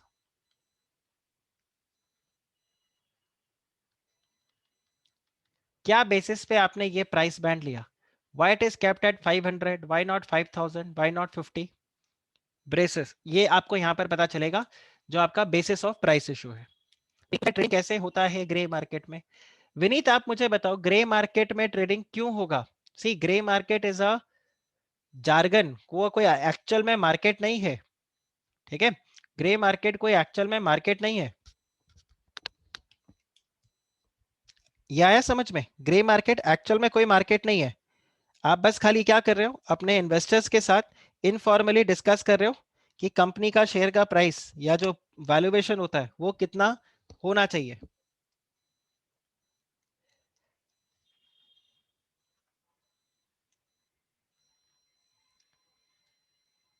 That is a different thing, that is a different thing, वो आउट ऑफ द बॉक्स हो जाएगा डिस्कशन। जो आपने बताया कि ग्रे मार्केट में बेच दिया, that is out of the context. अभी ट्रेडिंग के ऊपर अब नहीं आ रहे, हम पब्लिक इशू के ऊपर ही रहते हैं। ठीक है, हाँ र्यूमर्स भी हो सकते हैं, प्राइस मैनिपुलेशन भी होता है। ठीक है, कई बार प्राइस मैनिपुलेशन भी किया जाता है इस तरह से। और आप इसीलिए देखो, जब भी कोई पब्लिक इशू आता है किसी कंपनी का, उसके पहले उस कंपनी के बारे में एड्स बहुत अच्छे से आने लग जाते हैं। आप ज्यादा से ज्यादा लोगों को अपने कंपनी के साथ ज्वाइन करने की कोशिश करते हो। It is as good as, see I tell you the concept is absolutely same. जब कोई मूवी आता है तो आप उसमें देखो, वो जो पूरा मूवी का कास्ट होता है वो तारक मेहता के सेट पे पहुंच जाता है, यस और नो? वही कास्ट आपको बिग बॉस पे भी मिल जाएगा, करेक्ट? वही कास्ट आपको कहीं पर कॉलेजेस वगैरह में भी मिल जाता है, राइट? प्रमोशन। सो आप क्या करना चाहते हो, आप लोगों के नजर में आना चाहते हो। ठीक है, ठीक है, जब आप नजर में आते हो, न्यूज में रहते हो, तो फिर अपने आप कंपनी का जब पब्लिक इशू आता है तो उसमें मिनिमम सब्सक्रिप्शन मिलने के चांसेस काफी ज्यादा होते हैं। आप एक तरीके से, मैं ये तो नहीं बोलूंगा hype would be a wrong word कि आप हाइप क्रिएट करना चाहते हो, बट यस, आप कहीं ना कहीं अपने बारे में एक पॉजिटिव सेंटिमेंट क्रिएट करने की कोशिश करते हो, जिससे ज्यादा से ज्यादा लोग आपके साथ वहां पे जुड़ सके। ओके, ये क्लियर, ये क्लियर हुआ? तो प्लीज ये वाला जो प्रोसेस है ये आप याद रखना, this is called as the book built issue. और मैं आपको बताता हूं कि ये प्राइसिंग कैसे सेट होता है, ये सब आपको इसमें आंसर मिल जाएगा, the basis of price. In fact अगर आप बेसिस ऑफ अलॉटमेंट भी अगर आप पढ़ोगे तो वहां पर आपको ये भी पता चल जाएगा किस तरह से होगा। और जो रेड हेरिंग प्रोस्पेक्टस है, मैं उसमें आप लोगों को एग्जैक्ट पेज नंबर बता दूंगा, तो वो पेज नंबर आप लोग यहाँ पर देख लेना। ठीक है, वहां पर आपको ये सब इंफॉर्मेशन पूरा मिल जाएगा। जस्ट रीड, इंफॉर्मेशन वाइज आपको काफी ज्यादा कॉन्फिडेंस वहां पर मिलेगा और नॉलेज भी आपको मिलेगा इधर। ठीक है, so let's now start with the red herring prospectus. I think red herring prospectus के बारे में हमने काफी कुछ डिस्कशन कर लिया है, बुक बिल्ट इशू। तो अब अगर इसके ऊपर क्वेश्चन आता है तो आप इजीली आंसर कर पाओगे। बस खाली आपको क्या ध्यान रखना है कि whenever there is a book built issue, right, in case of book built issue, यहां पर क्या इशू किया जाएगा? एक रेड हेरिंग प्रोस्पेक्टस इशू किया जाएगा। रेड हेरिंग प्रोस्पेक्टस के अंदर प्राइस बैंड होगा, और ये जो प्राइस बैंड है इसके ऊपर आप बिड्स मंगवाओगे। प्राइस बैंड दो लेवल्स पे होगा, एक होगा जिसको हम बोलेंगे फ्लोर प्राइस, ओके, और एक होगा जो होगा cap price. Cap price will be maximum of 120% of the floor price. आप बताओ, is this clear guys? Is this clear? ये वाला पार्ट आपको क्लियर हुआ, फ्लोर प्राइस कैप प्राइस का? ओके, चलिए फिर हम यहाँ पर आगे बढ़ते हैं और इसको रीड करना शुरू करते हैं। So a company proposing to make an offer of security may issue. So like I mentioned, it is not mandatory. The company may come up with a fixed price issue. The company may come up with a book built issue. So company may come up with a red herring prospectus, book built issue के अंदर company may issue red herring prospectus prior to the issue of prospectus, prior to the issue of prospectus. So if you remember, जो final prospectus ROC को file होता है, this is the final prospectus. Red herring prospectus तो basically, हालांकि red herring prospectus भी prospectus ही होता है क्योंकि डेफिनेशन के अंदर इंक्लूड किया गया है, बट आप इसको आरओसी को फाइल नहीं करते। आरओसी को क्या जाता है, सिर्फ फाइनल प्रोस्पेक्टस जिसमें आपका cut off price, that is the issue price is mentioned. Draft red herring prospectus and red herring prospectus is filed to SEBI, तो ये आपको याद रहना चाहिए। Then the company proposing to issue red herring prospectus under subsection 1 shall file with the registrar at least 3 days prior to the opening of the subscription list and the offer. तो ये आपको ROC को file करना पड़ेगा 3 days prior to the opening of the issue. So यहाँ पे ये जो आप आरओसी को फाइल करोगे that is 3 days prior to the opening of the subscription. इसके अलावा आप देखो, a red herring prospectus shall carry the same obligations as they are applicable to the prospectus. Same obligations जो कि prospectus के ऊपर है। अब इसका क्या मतलब हो गया कि जो भी लाइबिलिटीज प्रोस्पेक्टस के ऊपर क्रिएट किया गया है, that prospectus should not contain any misleading information, और जो भी criminal liability, civil liability create किया गया है, वही सब प्रोविजंस किसके ऊपर एप्लीकेबल है, रेड हेरिंग प्रोस्पेक्टस के ऊपर भी एप्लीकेबल है। And any variation between the red herring prospectus and the prospectus shall be highlighted as the variation in the prospectus. तो अगर कुछ वहां पे चेंजेस हो रहा है तो आरएचपी और प्रोस्पेक्टस में आप हाईलाइट करके रखोगे प्रोस्पेक्टस में कि आरएचपी में ये था और prospectus में ये आ गया। Now upon the closing of the offer under this section, the prospectus stating therein the total capital raised by way of debt or share capital and the closing price of the securities and any other details that are not included in the red herring prospectus will be filed with the registrar and also with the SEBI. Ronak is asked that, sir, so commonly good companies will go for red herring prospectus. Yes, ज्यादातर यही होता है, ज्यादातर यही रहता है। So company को अगर अपना, so red herring prospectus book build issues of good way to elicit the demand. अगर आपको प्राइस डिस्कवरी के लिए अगर करना है तो आप रेड हेरिंग प्रोस्पेक्टस के थ्रू ही अपना पब्लिक इशू लेकर आओगे। लेकिन अगर आप ऑलरेडी अपना प्राइस डिस्कवर कर चुके हो कि आपको लगता है कि नहीं यही प्राइस पे मेरे को पब्लिक इशू करना है, then in that case you will go for a fix price issue. Okay, तो यहां पर जब आप आरओसी को फाइल करोगे तो वहां पर अपना जो फाइनल प्रोस्पेक्टस के अंदर जो रहेगा, आप आरओसी को जो फाइल करोगे उसमें आपका मेन इंफॉर्मेशन गिवन होगा। So red herring prospectus means a prospectus which does not contain complete information or complete particulars of the quantum of or the price of the security. तो या तो quantum पे पता नहीं होगा या प्राइस पता नहीं होगा, दो में से कोई एक चीज मिसिंग होगा, राइट इन दोनों में से कोई एक इंफॉर्मेशन डेफिनेटली मिसिंग होगा, या तो क्वांटम या फिर प्राइस, ये दो में से कोई एक चीज आपको नहीं मिलेगा। आप बताइए, इज दिस क्लियर?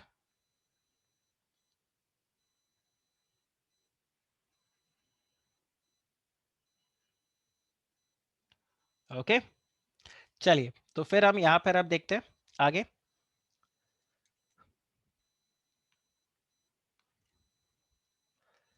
अच्छा, रेड हेरिंग प्रोस्पेक्टस के लिए अगर हम यहाँ पे कुछ प्रोविजंस लिखें तो यहां पर क्या आ जाएगा, red herring prospectus, this is basically it enables price discovery.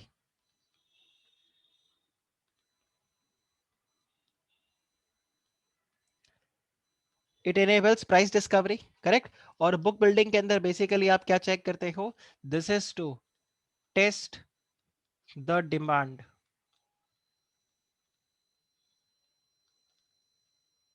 Of securities. जो भी आप सिक्योरिटीज को इशू कर रहे हो उसके लिए आप यहाँ पर डिमांड देखते हो, और इसी के लिए आप यहाँ पर जो प्राइस होता है वो आप नहीं बताते, ठीक है, रेड हेरिंग प्रोस्पेक्टस में। और इसके अलावा रेड हेरिंग प्रोस्पेक्टस में कंप्लीट इंफॉर्मेशन नहीं होगा, ये हमने ऑलरेडी कवर किया हुआ है। And public issue of a red herring prospectus is final prior to the issue of final prospectus. तो ये मैंने आपको ऑलरेडी सीक्वेंस बता दिया, DRHP, this will be followed by the red herring prospectus and then you will have the final prospectus जो कि आप ROC को फाइल करोगे, राइट और ये जो आरओसी का prospectus फाइल करोगे, this is going to be filed to ROC,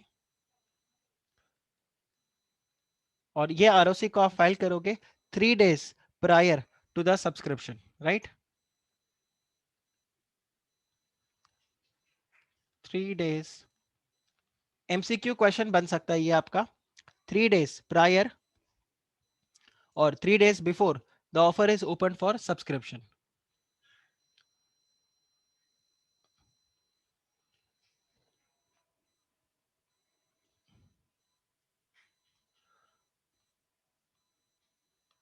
opening, ये थोड़ा सा सेंटेंस फ्रेमिंग में इशू हो गया, but I just make it correct. Date of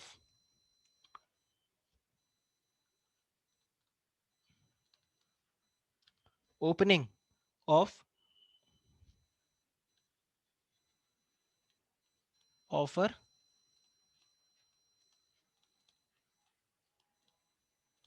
for the subscription. ठीक है. अच्छा, इसमें जो बिडिंग पीरियड होता है ये भी आपको मैं बता देता हूँ, ये सब आईसीडीआर रेगुलेशन से निकल रहा है. ये जो आपका बिडिंग पीरियड होता है, this bidding period is minimum 3 and maximum 10 days. आपको जो बिड्स मंगवाने हैं, सी आई टेल यू, मैं आपको यहाँ पे दिखाता हूँ. आप ये देखो, ये है आईसीडीआर रेगुलेशंस. ठीक है, ये आईसीडीआर रेगुलेशंस है. हालांकि ये 2009 रेगुलेशन का लिस्ट है पूरा, बट यहाँ पर अगर आप देखोगे तो ये देखो, ये पूरा बुक बिल्डिंग प्रोसेस है. ये पूरा का पूरा बुक बिल्डिंग प्रोसेस के ऊपर डिस्कशन किया गया है, जिसमें क्या बताया है, book building process is for the price discovery. It is undertaken to elicit the demand and then assess the price for the determination of either quantity or for the value of securities. Can you read it? क्या आप इसको read कर पा रहे हो? ये देखो, इसके लिए कंपनी क्या करता है, company is going to disclose a price brand, brand बोला, प्राइस बैंड और the floor price, right, before the opening of the issue. और ये जो स्प्रेड है, that is the gap between the floor price and the cap price should not be more than 20%. तो suppose floor price अगर 500 का है, तो cap price जो होगा, this should not be more then 600 rupees. That is 500 plus 20%, that is 500 का 120%. तो वो कोई भी अमाउंट हो सकता है. It can be 540, it can be 560, it can be 590, any amount, but that should be below 600 rupees. इसके अलावा अगर आप देखो, ये जो bids होगा, the bids can be made by the investors at any price within this price band. ठीक है. फिर यहाँ पर आपको बताया है कि जब आपको यहाँ पर पूरा जो डिमांड मिल जाएगा, तो ये जो आपको बताया है BRLM, which is the merchant banker only, book runner and lead manager, इसको मर्चेंट बैंकर ही बोलते हैं. Basically merchant banker book build process में उसको BRLM बोला जाता है.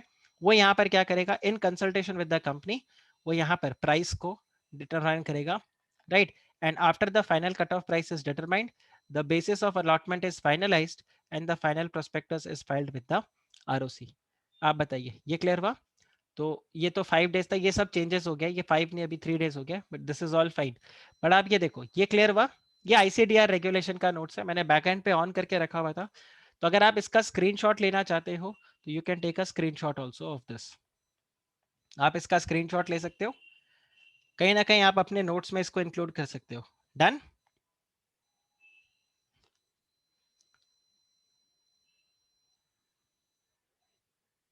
Done?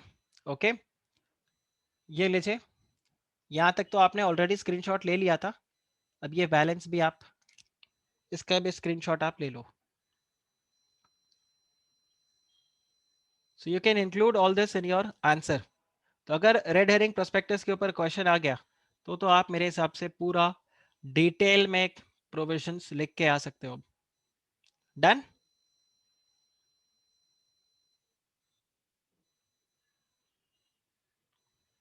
Done Raunak? Okay Saloni, thank you. चलिए, तो ये देखो, ये रहा रेड हेरिंग प्रोस्पेक्टस, आप इसका भी स्क्रीनशॉट ले लो. सेम प्रोविजन है, सेम प्रोविजन है. Please take a screenshot of this also.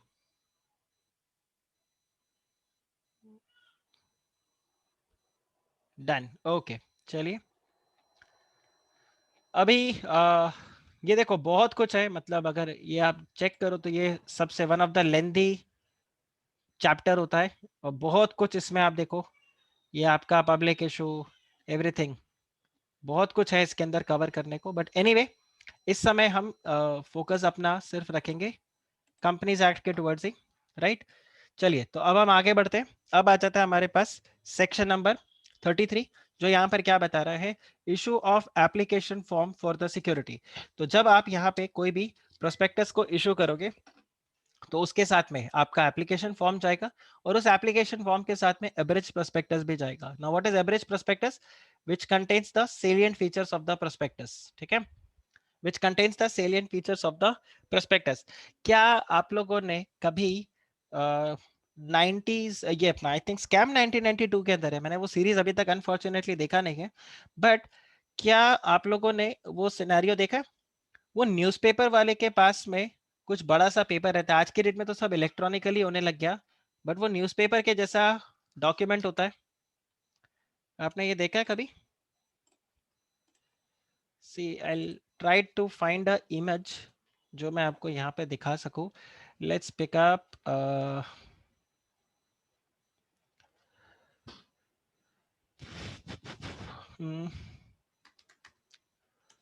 prospectus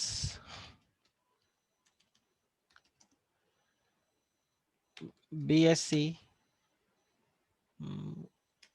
newspaper vendor, अगर मिले शायद इमेज तो मैं आपको दिखा सकूं।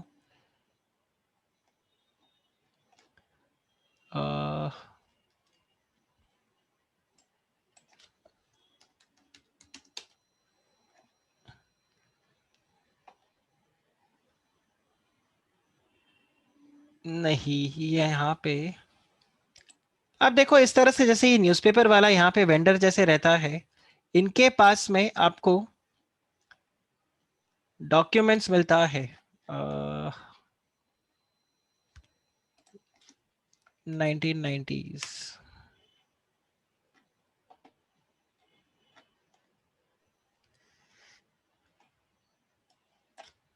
BSc picture 19,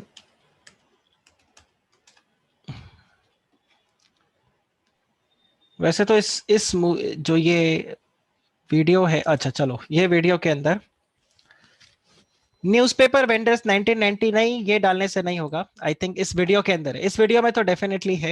I will show it to you. यहाँ पर अगर आप देखो तो न्यूज़पेपर वेंडर्स है, ये तो पहले का सीन है, ये देखो।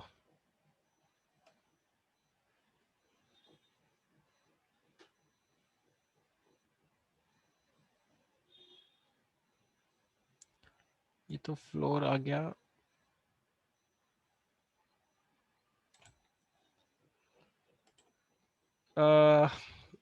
चलिए, आई थिंक थोड़ा सा ज्यादा टाइम यहाँ पे लग गया है। बीबीसी मनी या BBC BSc documentary working of money Mumbai, हाँ ये वाले वीडियो के अंदर जाएगा, मुंबई मनी मैडनेस, इसमें आपको इमेज देखने को मिलेगा।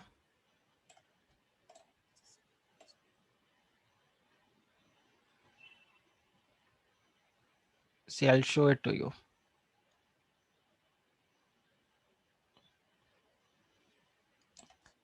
ये देखो, करेक्ट, ये देखिए, ये कैन यू सी दिस? ये न्यूज़पेपर बॉम्बे स्टॉक एक्सचेंज के नीचे ये सब क्या है? ये सब एप्लीकेशन फॉर्म और एवरेज प्रोस्पेक्टस है। दिख रहा है क्या आपको?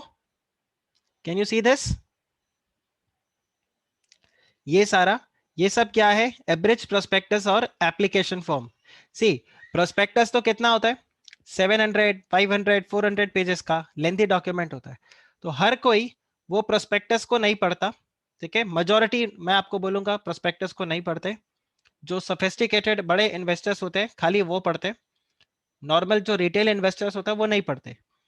ये एप्लीकेशन फॉर्म होता है, इसके अंदर क्या रहेगा? खाली सेलिएंट फीचर्स, ठीक है, इसमें आपको बहुत ज्यादा डिटेल में कोई इंफॉर्मेशन नहीं मिलेगा।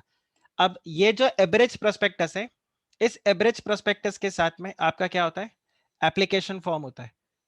तो ये जो भी एप्लीकेशन फॉर्म आप इशू करोगे उसके साथ में क्या होना चाहिए, एवरेज प्रोस्पेक्टस होना चाहिए, जिसके अंदर आप क्या लिखोगे, only the salient features of the prospectus. आप बताओ, is this clear guys, is this clear कि जब भी कंपनी कोई प्रोस्पेक्टस को इशू करेगा, या बेसिकली कभी भी कोई कंपनी एप्लीकेशन फॉर्म को इशू करेगा, तो उस एप्लीकेशन फॉर्म के अंदर क्या होना चाहिए, एबेज्ड प्रोस्पेक्टस रहना चाहिए।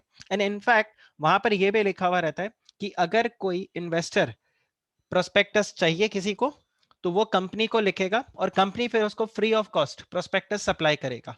ठीक है, तो आप यहां पे देखो, provided that nothing in this section subsection shall apply if it is shown. So basically there is a requirement that the application form should be there with the average prospectus, but in these cases, okay, in these two cases, ये bracket थोड़ा ज्यादा बड़ा हो गया, but in these two cases आपको average prospectus का requirement नहीं है। ठीक है, so these two are the exception. एक तो क्या है, अगर आप अंडर राइटिंग अग्रीमेंट के लिए जा रहे हो, अभी अंडर राइटर कौन होता है, अकाउंट्स में आपने अंडर राइटिंग पढ़ लिया, अकाउंट्स में आपने अंडर राइटिंग पढ़ लिया, have you studied about under writing? Okay, तो अंडर राइटर बेसिकली क्या होता है, एक ऐसा कैपिटल मार्केट इंटरमीडियरी है जो क्या करता है, कंपनी को बोलता है कि अगर मिनिमम सब्सक्रिप्शन नहीं मिला तो आपके शेयर्स को मैं सब्सक्राइब कर लूंगा, तो वो है अंडर राइटर। नहीं है अब शायद, ओके, तो बहुत ही अच्छा, आई थिंक अकाउंट से निकाल दिया उसको, तो क्योंकि प्रैक्टिकली अंडर राइटिंग बहुत अलग तरीके से होता था और अकाउंट्स में जो आपको सिखाया जाता था वो अलग है।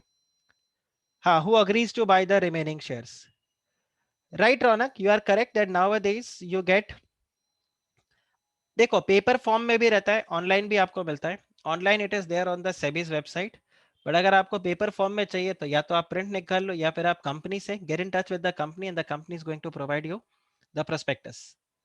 रौनक, मनी लॉन्ड्रिंग के बारे में अभी डिस्कस नहीं करते, मनी लॉन्ड्रिंग फिर आउट ऑफ द बॉक्स हो जाएगा, हम अभी डेविएट नहीं करते।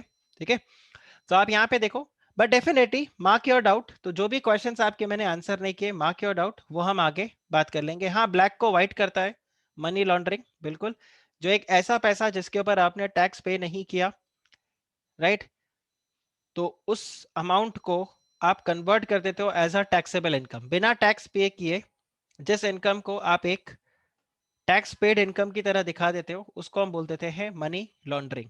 ओके, तो ये यहाँ पे रहता है। और मनी लॉन्ड्रिंग, अब ये टॉपिक छेड़ ही दिया है तो सुनो, मनी लॉन्ड्रिंग का नाम मनी लॉन्ड्रिंग क्यों बोलते हैं, it is called as money laundering because US में या आई थिंक मैक्सिको के अंदर था, वहां पे गुंडा था। ठीक है, गुंडा क्या करता था, वसूली, वो वसूली भाई, पैसा वसूली करता था, फिर वो ड्रग्स से पैसा लेके आता था। ठीक है, अब ये पैसा तो क्या है, ये सब उसका ब्लैक इनकम हो गया, ये हो गया उसका ब्लैक मनी। अब वो इनकम तो इसको दिखा नहीं सकता, लेकिन पैसे तो खर्च रहा है, कमाई तो है उसको, तो वो क्या करेगा, तो उसने क्या किया, उसने एक स्टोर खोला, जिसमें यूएस में ऐसा कॉन्सेप्ट है, आई थिंक आपने कोई कुछ सीरीज वगैरह में भी देखा होगा, कि लोग घर पे वॉशिंग मशीन नहीं खरीदते, वो एक ऐसे स्टोर में जाते हैं जहां पर वॉशिंग मशीन है, तो आप अपने कपड़े ले जाओ, आप अपना डिटर्जेंट ले जाओ, वो वॉशिंग मशीन के अंदर कपड़ों को डालो, वो धुल धुला के बाहर निकलेगा। ठीक है, तो उस गुंडे ने क्या किया, उस गुंडे ने ये वॉशिंग मशीन का दुकान खोल दिया। अब ये जो वॉशिंग मशीन का दुकान है, ये ज्यादातर ट्रांजैक्शन किस में होता है, कैश में ट्रांजैक्शन होता है। ठीक है, अब इसकी तो कोई गिनती है नहीं कि कितने लोग आए, कितने लोग कपड़े धोकर गए, कितने लोग नहीं थे। अब वो क्या करता था, अब सपोज करो यहां पर उसको $100 ही मिले, ठीक है, और इधर से उसको सपोज मिल गया $1000, तो ये महाशय क्या बोलता था कि मुझे ये जो यहाँ पे साफ सफाई सब करके जो ये कपड़े धोने के, यहाँ से मुझे $1000 आ गए, मुझे यहाँ से $1000 मिला है।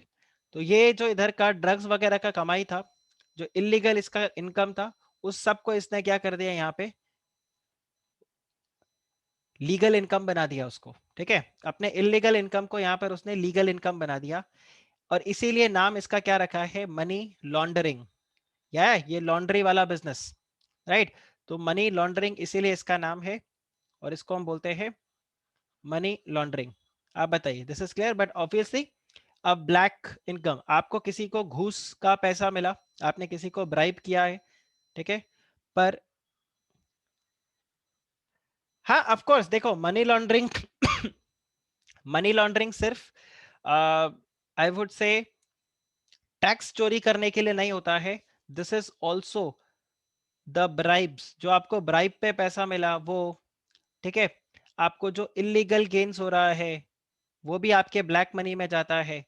टेररिज्म फाइनेंसिंग, टेरर फाइनेंसिंग, वो भी आपका ब्लैक मनी में जाता है. आप मुझे बताओ पाकिस्तान को एफएटीएफ के ग्रे लिस्ट के अंदर रखा हुआ है. Do you know what is FATF? Financial action task force, FATF. FATF ने पाकिस्तान को ग्रे लिस्ट के अंदर रखा हुआ है. अभी ग्रे लिस्ट में रखा हुआ है क्यों? देखो दो लिस्ट रहता है, एक होता है ग्रे लिस्ट, एक होता है ब्लैक लिस्ट. ब्लैक लिस्ट वो वाला देश जहां पर ब्लैक टू व्हाइट करना बहुत ही ज्यादा इजी है, वहां पर गवर्नमेंट कोई भी मनी लॉन्ड्रिंग के मेजर्स वगैरह को नहीं ले रहा. ब्लैक लिस्ट में इस समय यहाँ पर दो कंट्रीज है, एक है नॉर्थ कोरिया और दूसरा है ईरान, ठीक है. और ग्रे लिस्ट में कौन है? ग्रे लिस्ट में काफी सारे कंट्रीज है, बट उसमें हमारा फेवरेट पाकिस्तान भी है, ठीक है. हर बार हमें ऐसा लगता है कि ये ग्रे से ब्लैक लिस्ट में चला जाएगा, बट बेचारा बच जाता है चाइना की वजह से. बट एनीवे आप अगर ग्रे लिस्ट को चेक करो तो ग्रे लिस्ट का क्या मतलब होता है? व्हेन आई से फाइनेंशियल एक्शन टास्क फोर्स ने इसको ग्रे लिस्ट में रखा है, तो अगर कोई कंट्री ब्लैक लिस्ट में चला गया तो उसके ऊपर बहुत सारे रेस्ट्रिक्शंस लग जाएंगे. उस कंट्री के अंदर कोई इन्वेस्टमेंट नहीं करेगा, क्योंकि ब्लैक लिस्ट में डालने का रीजन ही क्या है कि आप टेरर फाइनेंसिंग और के लिए आपके पास कोई भी कॉम्बैट मेजर्स नहीं है. और पाकिस्तान को ग्रे लिस्ट में क्यों रखा है और पाकिस्तान क्यों डिजर्व करता है ब्लैक लिस्ट, ये मुझे आप लोगों को बताने का जरूरत नहीं है. इसीलिए आप देखो जब भी एफएटीएफ का मीटिंग होता है उसके पहले ये लोग, वो जो है ना एक पागल आदमी, आई फॉरगॉट हिज नेम, जिसने मुंबई टेरर अटैक को प्लान किया था, वो बेबी मूवी में जिसको किडनैप कर लेते हैं ये लोग, आई फॉरगॉट द नेम. तो वो जो भी वो पाकिस्तान का दाऊद नहीं रहे, नालायक दाऊद, बेबी मूवी में दाऊद को किडनैप करके लाते हैं. दाऊद नहीं, वो दूसरा एक है. तो उन सब को ये लोग क्या करते हैं, जो ये भी टेररिस्ट वगैरह होते हैं या इन सब से, उनको उठा के मौलाना, हाँ करेक्ट, वो जो मौलाना होता है वो मौलाना को उठा के अंदर जेल में डाल देते हैं, ये दिखाने के लिए कि देखो भाई हम लोग टेररिस्ट के अगेंस्ट यहाँ पे काम कर रहे हैं, रूल्स रेगुलेशंस उनकी प्रॉपर्टी और को जब्त कर लेते हैं. एनीवे वापस आते हैं मनी लॉन्ड्रिंग से इधर. तो इधर क्या बताया हुआ है कि एवरेज प्रोस्पेक्टस के साथ में आपका एप्लीकेशन फॉर्म जाएगा, दिस इज मैंडेटरी. लेकिन अगर आप एक अंडर राइटिंग अग्रीमेंट कर रहे हो तो आपको एवरेज प्रोस्पेक्टस इशू करने का जरूरत नहीं है. और अगर आप सिक्योरिटीज इशू कर रहे हो which are not offered to the public, then again in that case application form is not to be accompanied with the abridged prospectus. So these are the two exceptions. So when you do underwriting or when you are not issuing the securities to the public, in that case the application form, ध्यान रखना यहाँ पर prospectus का बात नहीं हो रहा है, यहाँ पर बात हो रहा है किसका? एप्लीकेशन फॉर्म का, ठीक है. तो एप्लीकेशन फॉर्म के साथ एवरेज प्रोस्पेक्टस यहाँ पर होना जरूरी है. बस दो एक्सेप्शन है यहाँ पे इन दोनों के केस में, इंपॉर्टेंट, ये आपको यहां पर याद रखना है. ध्यान रखना एवरेज प्रोस्पेक्टस के साथ एप्लीकेशन फॉर्म नहीं है, application form should be accompanied with the average prospectus. तो आप जब एप्लीकेशन फॉर्म इशू करोगे उसके साथ में, so take it this way, you have the application form, application form के साथ में आपके पास आपको एवरेज प्रोस्पेक्टस को इशू करना पड़ेगा. एप्लीकेशन फॉर्म के साथ में आपको एवरेज प्रोस्पेक्टस को इशू करना पड़ेगा. दिस इज मैंडेटरी एक्सेप्ट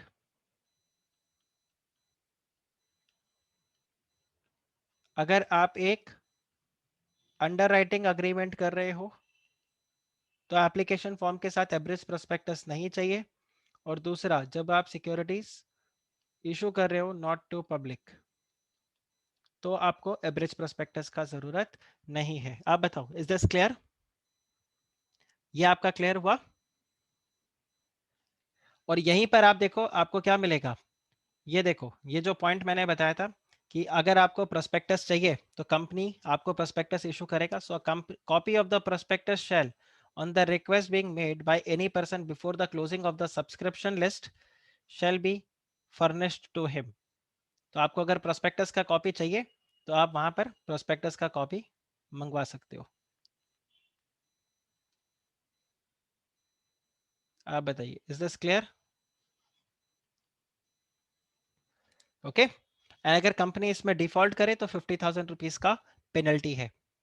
फिर आप देखिए criminal liability for miss statements in prospectus, very very important,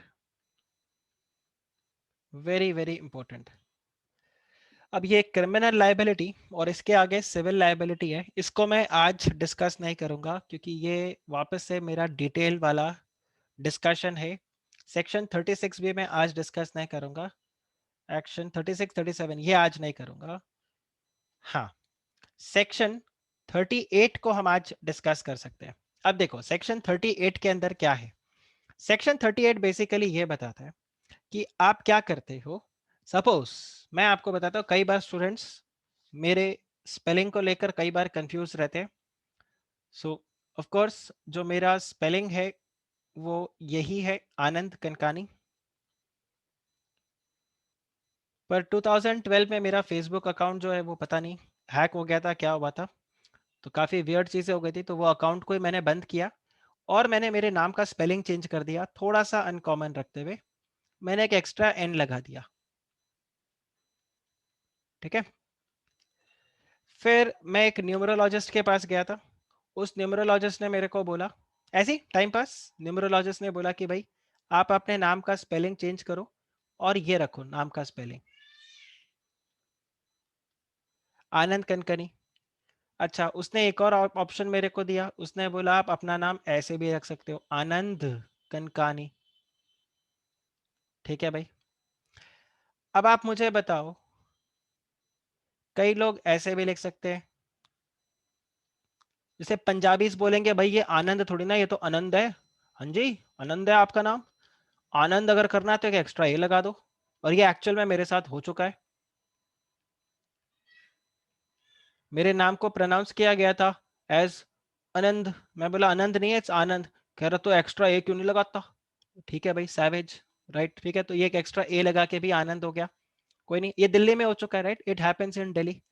right, so anyway ये अलग अलग करके कोई भी स्पेलिंग हो सकता है।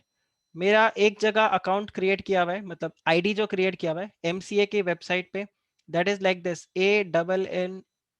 ANNAND आनंद, इस हिसाब से मेरा आईडी क्रिएट किया हुआ है। अब आप मुझे बताओ, ये सारे अलग अलग कॉम्बिनेशंस के हिसाब से मैंने अपना नाम क्रिएट कर दिया। अब मैं क्या करता हूं, मैं एप्लीकेशन भेजता हूं कंपनी को, एक इस नाम से, एक एप्लीकेशन भेजता हूं इस नाम से, एक एप्लीकेशन भेजता हूं इस नाम से, एक एप्लीकेशन भेजता हूं इस नाम से, एक एप्लीकेशन भेजता हूं इस नाम से, और एक एप्लीकेशन भेजता हूं एक इस नाम से। अब आप बोलोगे सर आप क्यों नहीं तमीज से अपने एक ही नाम पे एप्लीकेशन भेज दो। ठीक है, अब यहां पर दिक्कत क्या है कि जब मैं एप्लीकेशन फॉर्म वहां पे भरता हूं तो थोड़ा सा डिटेल में आपको मैं बता रहा हूं, बट आप समझो इसको। आई थिंक ये यहां से भी आप और अच्छे से समझ पाओगे। सी आई टेक यू बैक, मैंने आपको जैसे बताया था पब्लिक इशू मैनेजमेंट में यहाँ पर तीन तरह के इन्वेस्टर्स होते हैं। जब आप पब्लिक में जो भी पैसा आप लगाते हो पब्लिक इशू के अंदर, तो तीन तरह के इन्वेस्टर्स होते हैं। देखो ये तीन तरह के इन्वेस्टर्स होते हैं, लेट्स अंडरस्टैंड दिस। थोड़ा एक्स्ट्रा है बट आप समझ पाओगे, इस सेक्शन 39 को आप काफी अच्छे से यहाँ पे समझ पाओगे। तो इन्वेस्टर्स जो होते हैं ये तीन तरीके के यहाँ पर आपको इन्वेस्टर्स मिलते हैं। एक होता है जिसको बोलते हैं इंस्टीट्यूशनल इन्वेस्टर्स, एक होता है जिनको हम बोलते हैं नॉन इंस्टीट्यूशनल इन्वेस्टर्स, और फिर एक होता है हमारे पास यहाँ पे रिटेल इन्वेस्टर्स। अब आप आगे अगर देखोगे तो यहाँ पर कोटा फिक्स्ड होता है। ठीक है, इसमें कोटा फिक्स होता है कि जैसे आपको 50% इनको देना है, 30% इनको देना है, 20% इनको देना है। राइट, इस तरह से करके। रौनक बोल रहा है ट्रेडमार्क बनवा लो नाम का। ये देखो, ट्रेडमार्क तो नहीं, कॉपीराइट बना दिया है, क्योंकि मैं सामान नहीं बेचता, सर्विसेज देता हूं, राइट, ज्ञान बांटता हूं, तो कॉपीराइट करवा रखा है। ठीक है, चलिए, तो आप यहां पे देखो इस तरह से करके रिटेल दिया। अभी रिटेल इन्वेस्टर कौन होता है? रिटेल इन्वेस्टर वो जिसका एप्लीकेशन साइज जो है वो 2 लाख रुपए से कम का हो। The application size is less than 2 lakh rupees, वो यहाँ पर रिटेल इन्वेस्टर्स होता है। इसके अलावा रिटेल इन्वेस्टर को कई बार डिस्काउंट भी मिलता है, ठीक है, रिटेल इन्वेस्टर को यहाँ पे डिस्काउंट भी मिलता है। अब दिक्कत क्या है, मैं यहाँ पे चाहता हूं कि मुझे कंपनी के अंदर, ये कितने नाम है, 6 नाम है, मुझे कंपनी के अंदर लेट्स से 10 लाख रुपए लगाने हैं। अब अगर मैं 10 लाख रुपए इसी नाम से लगाऊं, तो आप मेरे को एक बात बताओ, क्या मैं रिटेल इन्वेस्टर बनूंगा? क्या मैं रिटेल इन्वेस्टर बनूंगा? Answer is no. अगर मैं रिटेल इन्वेस्टर नहीं बनूंगा तो मैं कोटा से भी बाहर हो गया, है कि नहीं? इसके अलावा मुझे डिस्काउंट भी नहीं मिलेगा। मैं चाहता हूं मुझे कुछ ना कुछ करके फायदा हो, तो मेंटोस खाया और मैंने दिमाग लगाया। मैंने बोला चलो एक काम करते हैं भाई, कोई ना 1.5 लाख रुपए का एप्लीकेशन देते हैं आनंद के नाम पे। हाँ जी, और 1.5 लाख का एप्लीकेशन देते हैं आनंद के नाम पे, 1.5 लाख की एप्लीकेशन भर देते हैं आनंद के नाम पे, ठीक है। और ये पता नहीं उठपटांग सा स्पेलिंग जो है, यहाँ पे 1.5 लाख दे देते हैं, कितने हो गए जी, 6 लाख हो गए। यहाँ पर हम दे देते हैं एप्लीकेशन फिर से 1.5 लाख रुपए का, यहाँ पर एप्लीकेशन फिर से दे देते हैं 1.5 लाख रुपए का। और फिर क्या, स्पेलिंग ये तो चेंज करना है, कोई बात नहीं, हम एक ऐसे भी कर देते हैं आनंद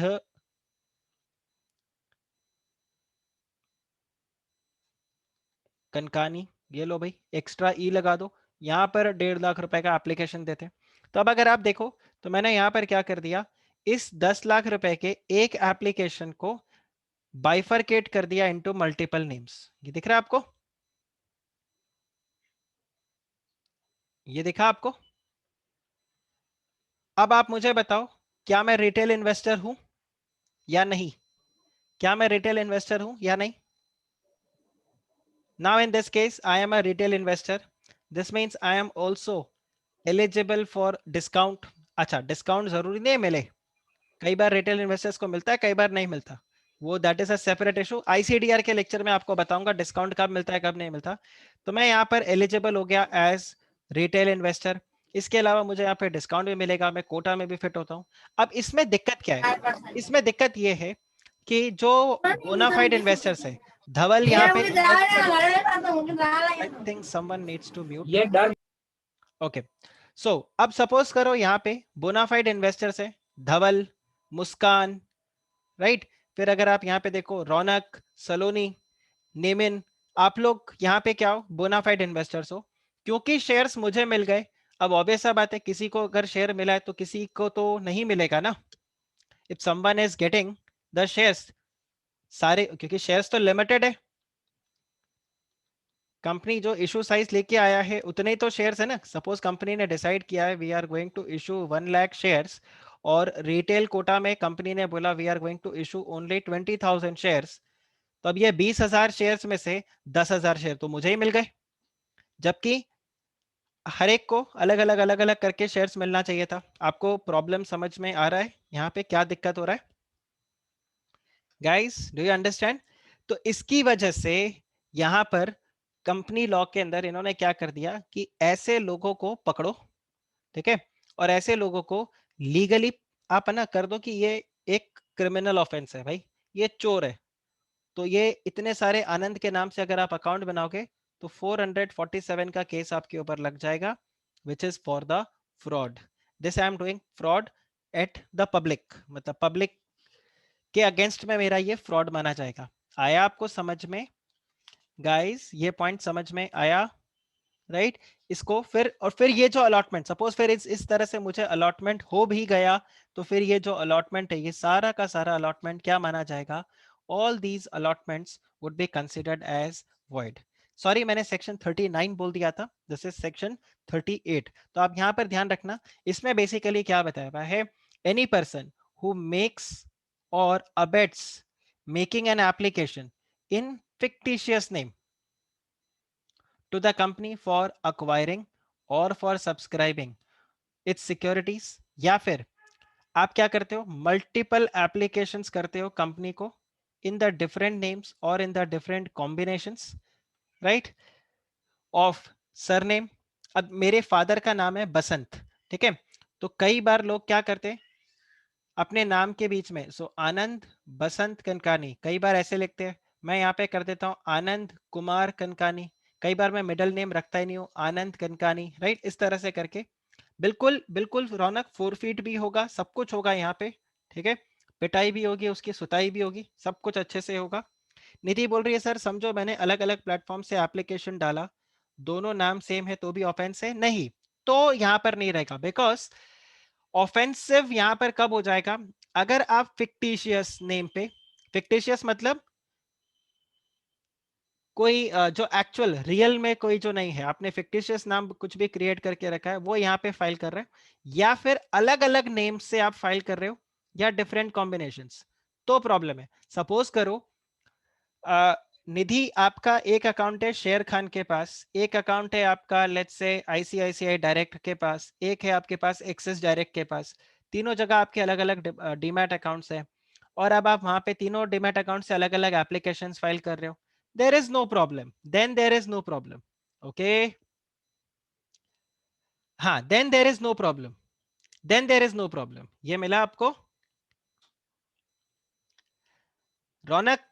करेक्ट, मैं उस चीज का डिनाई नहीं करता, बट यहाँ नहीं, लेकिन नहीं, you can have multiple demat account, see you can have multiple demat accounts with the different brokers, आप डिफरेंट ब्रोकर्स के पास अलग अलग अपना अकाउंट क्रिएट कर सकते हो। बट देखो, अगर आप सेम नाम से, सपोज निधि के नाम पे अगर आप देखो, तो निधि का पैन नंबर हर अकाउंट में सेम होगा, निधि का पैन नंबर हर अकाउंट में सेम होगा, ठीक है, तो वो कनेक्ट हो जाएगा यहाँ पर अगर आप फिक्टिशियस नेम पे इस तरह से करके अगर आप फाइल करोगे तो यहां पर प्रॉब्लम है, ठीक है, ये क्लियर हुआ?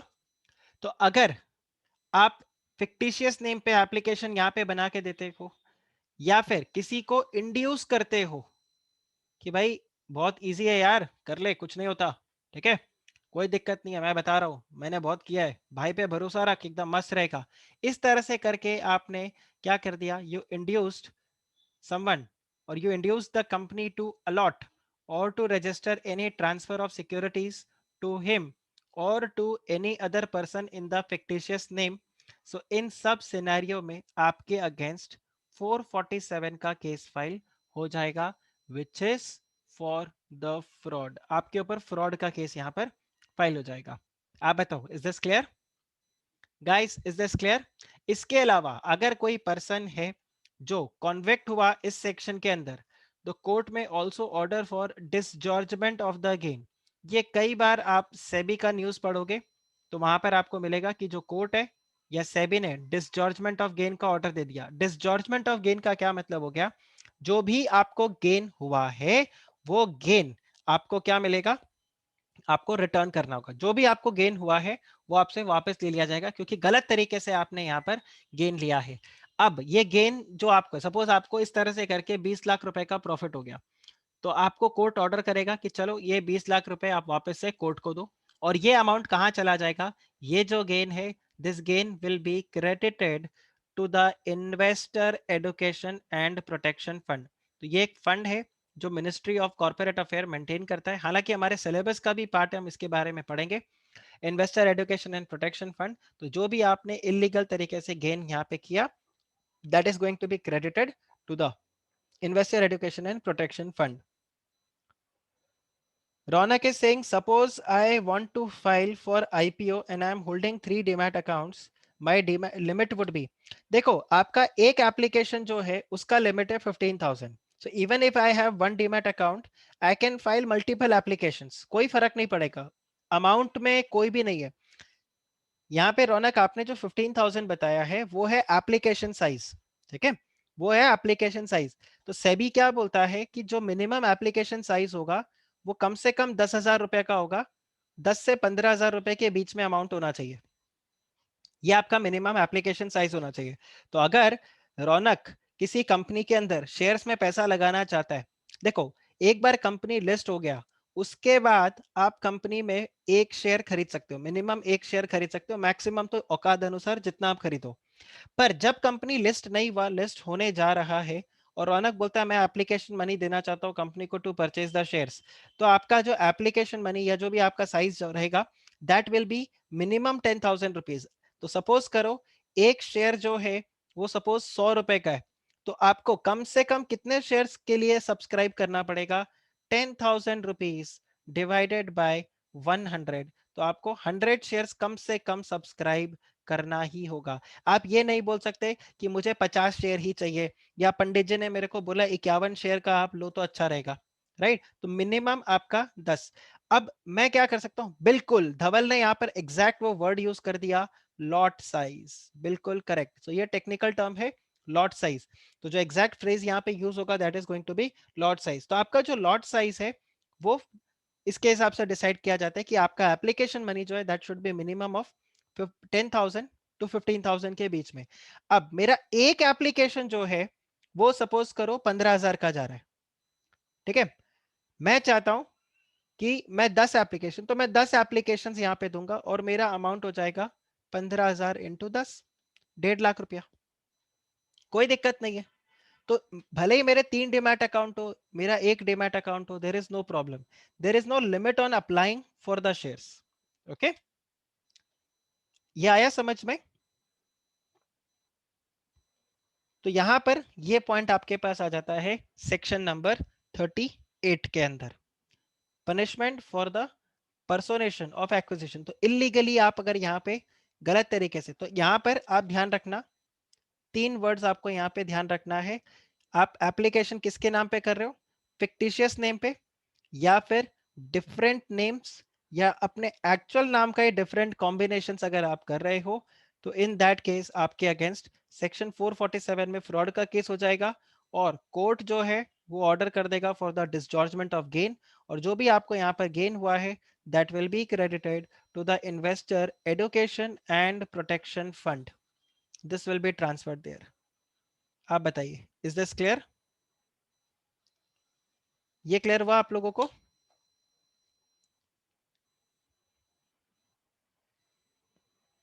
चलिए फिर यहां पर आगे आ जाता है आपका सेक्शन नंबर 39। सेक्शन 39 बेसिकली आपका किस चीज का बात करता है? मिनिमम सब्सक्रिप्शन का। Section 39 discusses about the minimum subscription. इसको भी मैं आपको कल के लेक्चर में डिस्कस करूंगा। इसको भी मैं आज डिस्कस नहीं करने वाला, अलॉटमेंट ऑफ सिक्योरिटीज को, ठीक है? मिनिमम सब्सक्रिप्शन, क्योंकि ये भी कॉन्सेप्ट थोड़ा सा आपका काफी कुछ इसमें इंक्लूडेड है। And securities to be dealt with stock exchange, यहाँ पर ये बताया है कि जब भी कोई कंपनी पब्लिक इशू करे उससे पहले उसको क्या करना पड़ेगा?